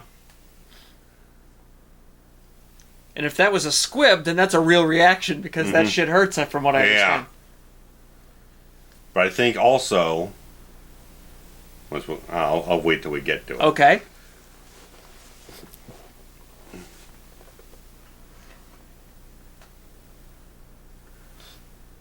But yeah, so it was supposed to be the two of them, which is, again, is the boyfriend yet again, and the roommate. So it's like the two closest people she has in her proximity in her life end up being the perpetrators. Yeah, but I think I prefer it not that way. Yeah, because to me it does feel it's way too much of a long game in a certain way, where these two characters like 24/7 have to act like they're the closest people in her life. Right. Where even Billy was a little bit kind of that was kind of a push and pull relationship there. Right. Stu was a little bit more off to the side. He was a little bit more detached from it. And he was really just a hanger-on anyway. Yeah. And he was weird enough type of guy anyway that any kind of behavior he might have had is easily kind of brushed away. But if you've got the roommate who's there with her like almost every single day, the boyfriend every single day, probably for like months if not a year, it's a little harder to kind of rectify in your head. Because they basically have the same setup that they kind of like meet online, and have this whole sort of psychotic compulsion to themselves, and just it's overly masterminded. Yeah, it's definitely more far-fetched than... Yeah. That's nice. I like the shot of the gun when you just get the dangly feet. Yeah. Which aren't really dangly. Mm-hmm.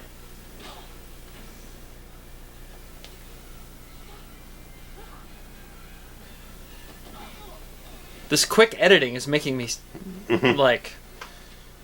It's hard to watch. Mm-hmm. But I get motion sickness. Okay, yeah, your eardrum situation. Yeah. Mm-hmm.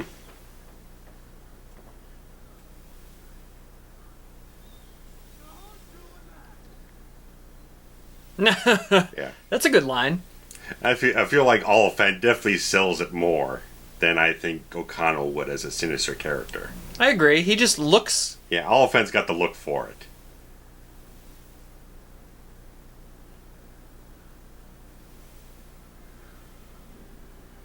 Okay.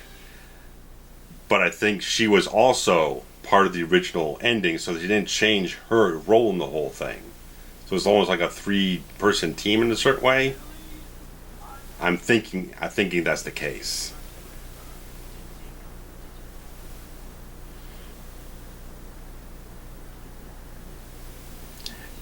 And the one thing I feel about inclusion of how they integrate Metcalf, and it feels like it's too obvious. Because I think I remember even the first time I saw it, I was like, this character is just so out in front of things, but has absolutely nothing to do with the plot. Right. There has to be a twist at some point. It's too telegraphed.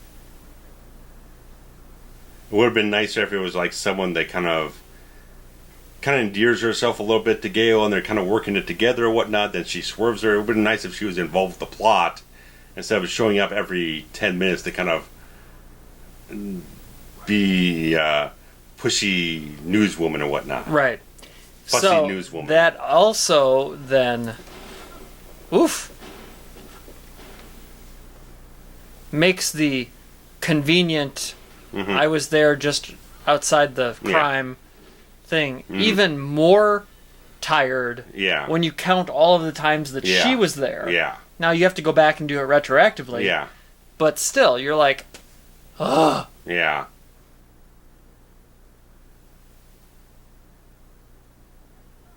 I mean, I think she plays crazy okay, but I think she's maybe a little too over the top. It's like the gold standard is Betsy Palmer. Yeah. She make have, I don't know, there's maybe just the big eyes or whatnot. It just feels something that's a little overly intensified. Yeah, her eyes are really big. Yeah.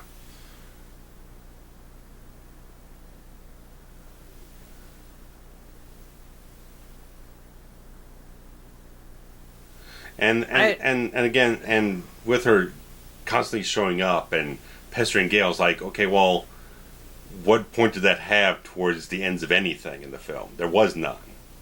Other than just except to just introduce the character being present, it has no effect on anything. In fact, it's almost. I mean, yeah, it's a line of dialogue saying, "Oh, well, you look completely different. You lost a whole bunch of weight and got a makeover, or whatnot." But it's like, okay, her constantly showing up right in Gale's face kind of tempts fate a little bit, don't you think? Yeah, the whole makeover thing is new evidence in the closing argument. By the way, yeah. You can't just be like, "Oh, sorry." Right.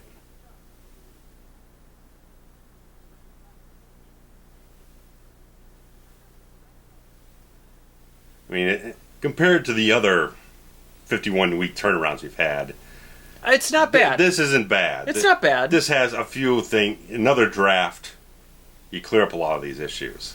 The other stuff was like 5 or 6 drafts away from being. Yeah, that was cognizant. Barf up your first idea. Yeah. Michael Myers lay in a shed for 1 year. Can't cross the river. Oh.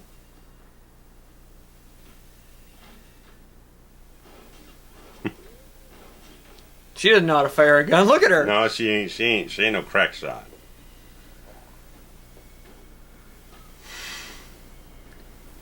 So it must have been her in the sound room trying to throw her whole weight into this. If it had just been Olyphant, yeah, he'd have busted through. Yeah. Here's Johnny. Yeah. And this one doesn't have quite as much of a twisting thing as the first one, where it's like, if you go back and watch it, you're trying to figure out who was where and whatever. Yeah. This one doesn't have that at all. You're not trying to figure that out because it really doesn't play towards that end at all. Not that it really has to terribly, but it just works overall for the sense of a mystery or whatnot. The paranoia that you want to get into it, because as much as we don't care for the contrived boyfriend thing, they were obviously having moments where it seemed like they were trying to set that up. Even if it was misdirection for paranoia or suspicion's sake, there were little moments in there. It felt like plot convenience more than it felt like story. Yeah.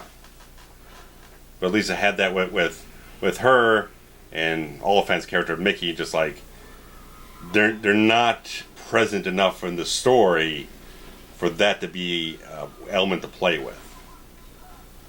Right. In the first one, those characters were in it the whole time. Yeah, they're in the thick of it.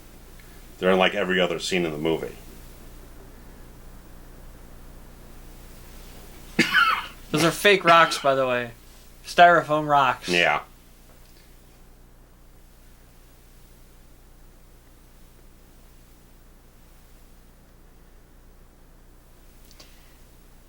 I will say this movie is about 15 minutes too long. It feels a little long in a way. The first one was very tight. This one has a lot of moments where it does slow it down for the character's sake.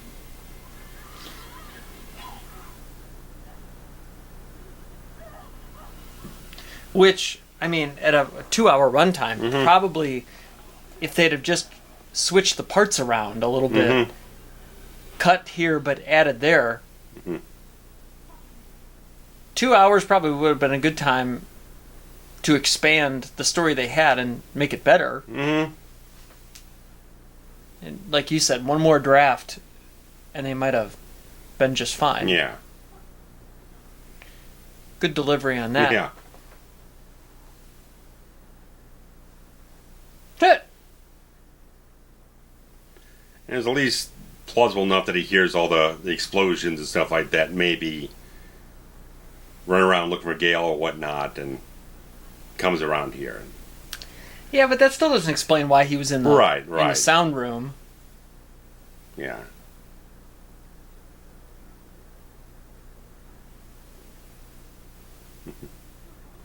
I was all disappointed that you're not actually a reporter. Oh, damn it. So, the main thing he has a reaction to.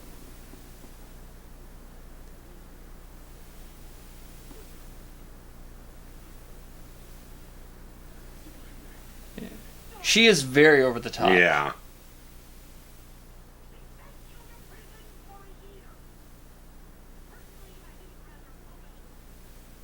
She's good at what she does, though. Yeah, she's good at what she does. It just is too many dials up. And his elf ears have to go. I mean, look at them shits. They're a little pointy.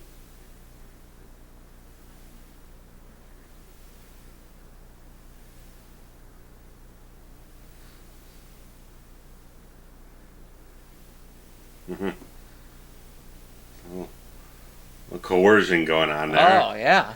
That's a nice shot there. Green eyes. And her eyes are just... If you can see the white all the way around the pupil, that means you're crazy. Who'd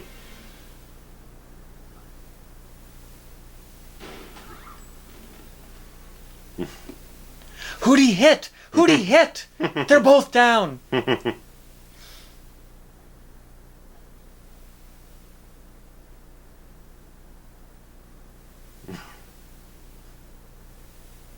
Okay.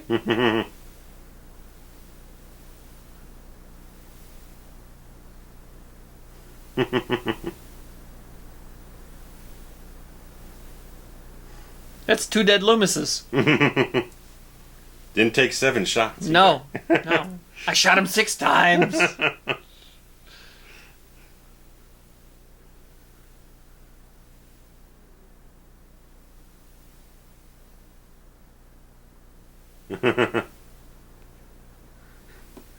He did have sex with her mother, though. Yeah.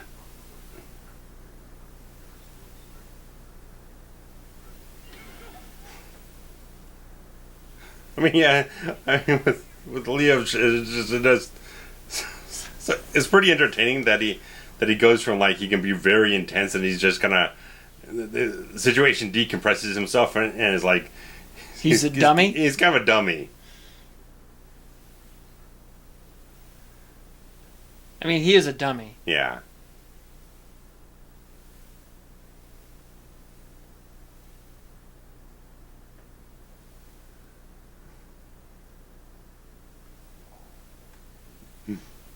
Rules of a sequel. Yeah. Or any movie, really.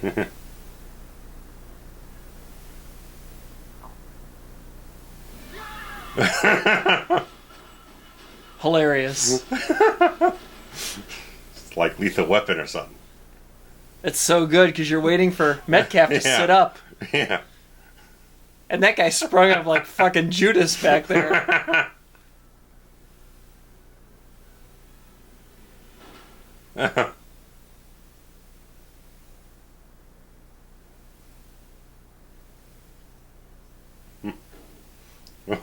don't mess with this woman. Yeah, no shit.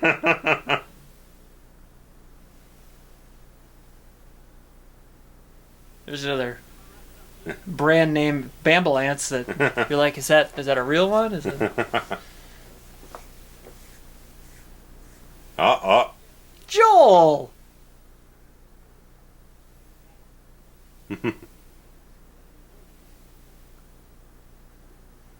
What makes him come back, though? I don't know.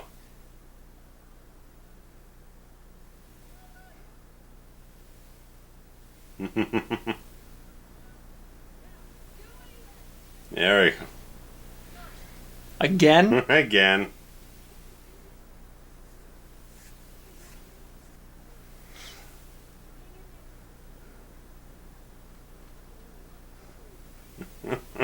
Some old scar tissue saved his life. Come on. Yeah.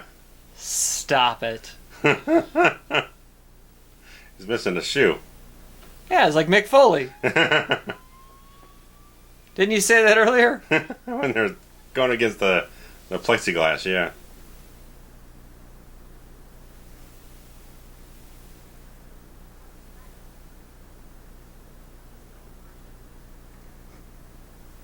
I'm Sidney Prescott, and I stole this brown coat off a dead man in a movie theater.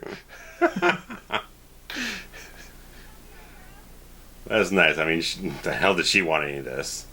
Give the guy who wants it all. You could see him glowing. Oh, yeah. But, now he's going to pull out a card.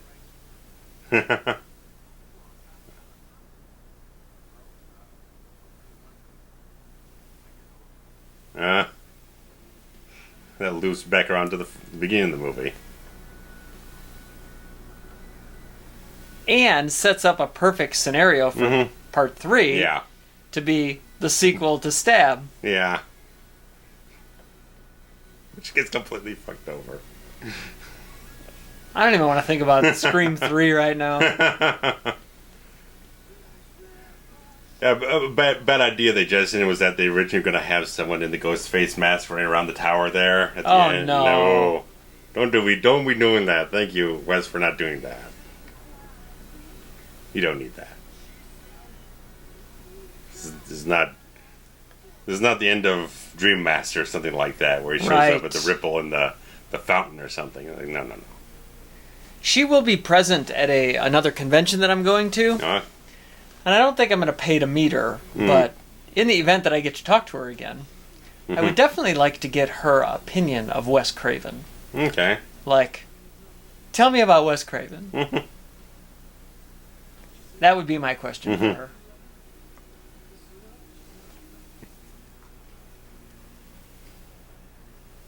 same end title credits.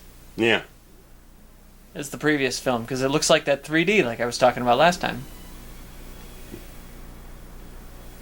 No, Danny Elfman, yeah. Composing.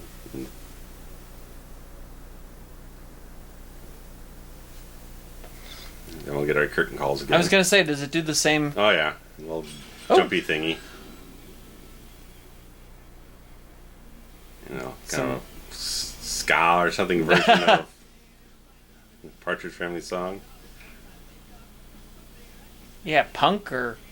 something along that range.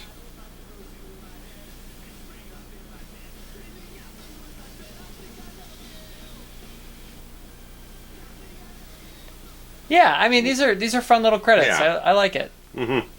R.I.P.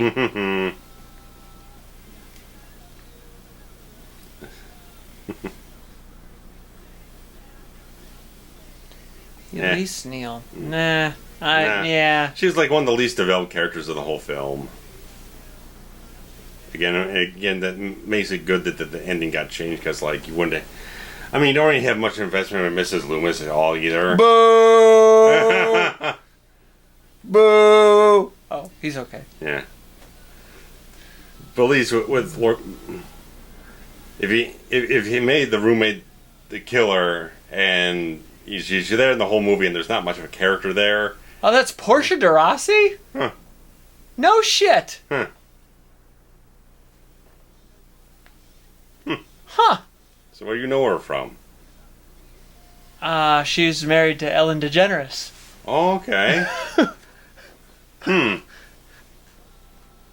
I think they're now separated, but Oh well. they're a very famous Hollywood couple. Okay. Name becomes more familiar. Wow. Huh. I had no idea.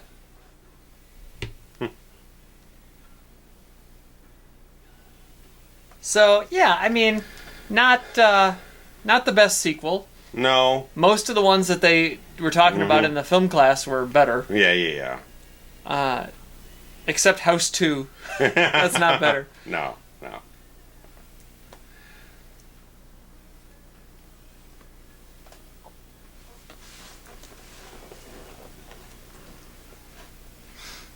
Huh. Luke Wilson. I love Luke Wilson. Adam Shankman. Yeah, that name sounds familiar.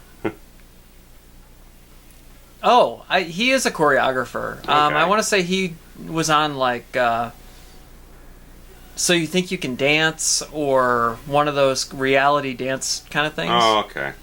I might have done a movie or two that I can't place off the top without looking it up. But anyway, I mean, Wes Craven doesn't make, horse shit necessarily. Yeah. Well, yeah, here and there. Here and there. There and here. But It's no shocker. it's no... It's no shocker. No, there is nothing like Shocker. I love Shocker.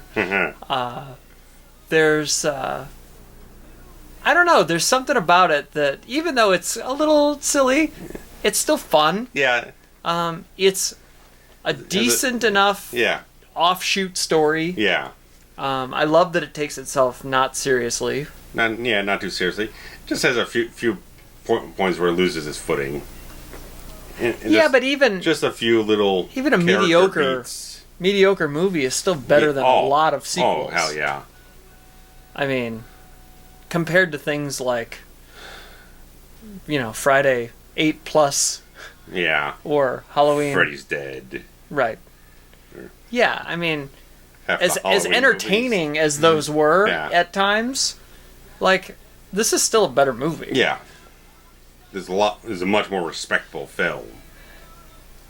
And maybe just the name Wes Craven adds that little... Maybe, like, we're giving it more credit than it deserves because that name's on it. I don't know. But I'm curious, again, if you're taking Drew Barrymore or Heather Graham. I'm Team Graham. Nick is Team Barrymore. I'd like to win this one. Written by That sign. That was Prince when he wasn't called Prince. He was a symbol. I'm surprised. I love that it just said... I didn't know that. Written by Symbol. Yeah. I didn't know that. Master P. Master P was like white hot in 1990, whatever this was, 7? Yeah. 8? Well, Sugar Ray. They're also like, also white hot in 1997. Yeah. Ghost Mask courtesy of Fun World Division. They sure made bank on this. Yeah, no kidding. They're probably still making it in. Damn straight. Of course, then not the new one, but the original television series they made, they redid the whole mask. Like, oh, really? Yeah, it was a little weird. I mean, you can still see some of the original thing in there, but it's a totally different thing, which I didn't understand. I never watched it. Now, Queen Latifah's a producer on the new one called Scream Resurrection. I don't know. Oh, no, really? I'm not getting anywhere near this. Oh, no. We're not getting anywhere near this. Because 4 was good. Ended on 4, you're done. You're fine. I like it. I think someone said Scream 4 was Wes's last film. I'm not... Because he did a lot of producing by this point in time, so I'm not sure if it I don't think he directed anything after that. I don't think so. There's a lot of stuff he was producing here and there, so that's probably why. It's been 3 years now since he passed? Yeah. 2015, I think it was. 4 years. Yeah, 15. It's 19 now. Yeah. That's 4. Wow. Okay. All right, well. No, guys, Hashtag Method Mustache. Yes. Team Graham. Or Team Barrymore. Oh, fun stuff. And, yeah. Don't forget to tweet Arquette. Yeah, we got to tag Arquette in everything. We got to get in this. Got to get this in here. We got to get some of that in there. So maybe that can lead to some other stuff. And Dunkin' Donuts. Some Dallas Page, some DDP Yoga. We can sponsor. We can get that on there. Trey could do some DDP Yoga. I want take care of that. I want Dunkin' as a sponsor. Dunkin'. Also. Yeah. We'll get a whole bunch, man. We'll be like having racing jackets. We have 5,000 subscribers. You have 5,000 subscribers. Close to 6,000. Well, come on, people. Come on. That's a lot of donuts. The gallons of coffee. Now you're speaking my language. And with that, it's time to go get a cup. So we'll see y'all later. Yeah. Thank you very much. Bye. Bye-bye.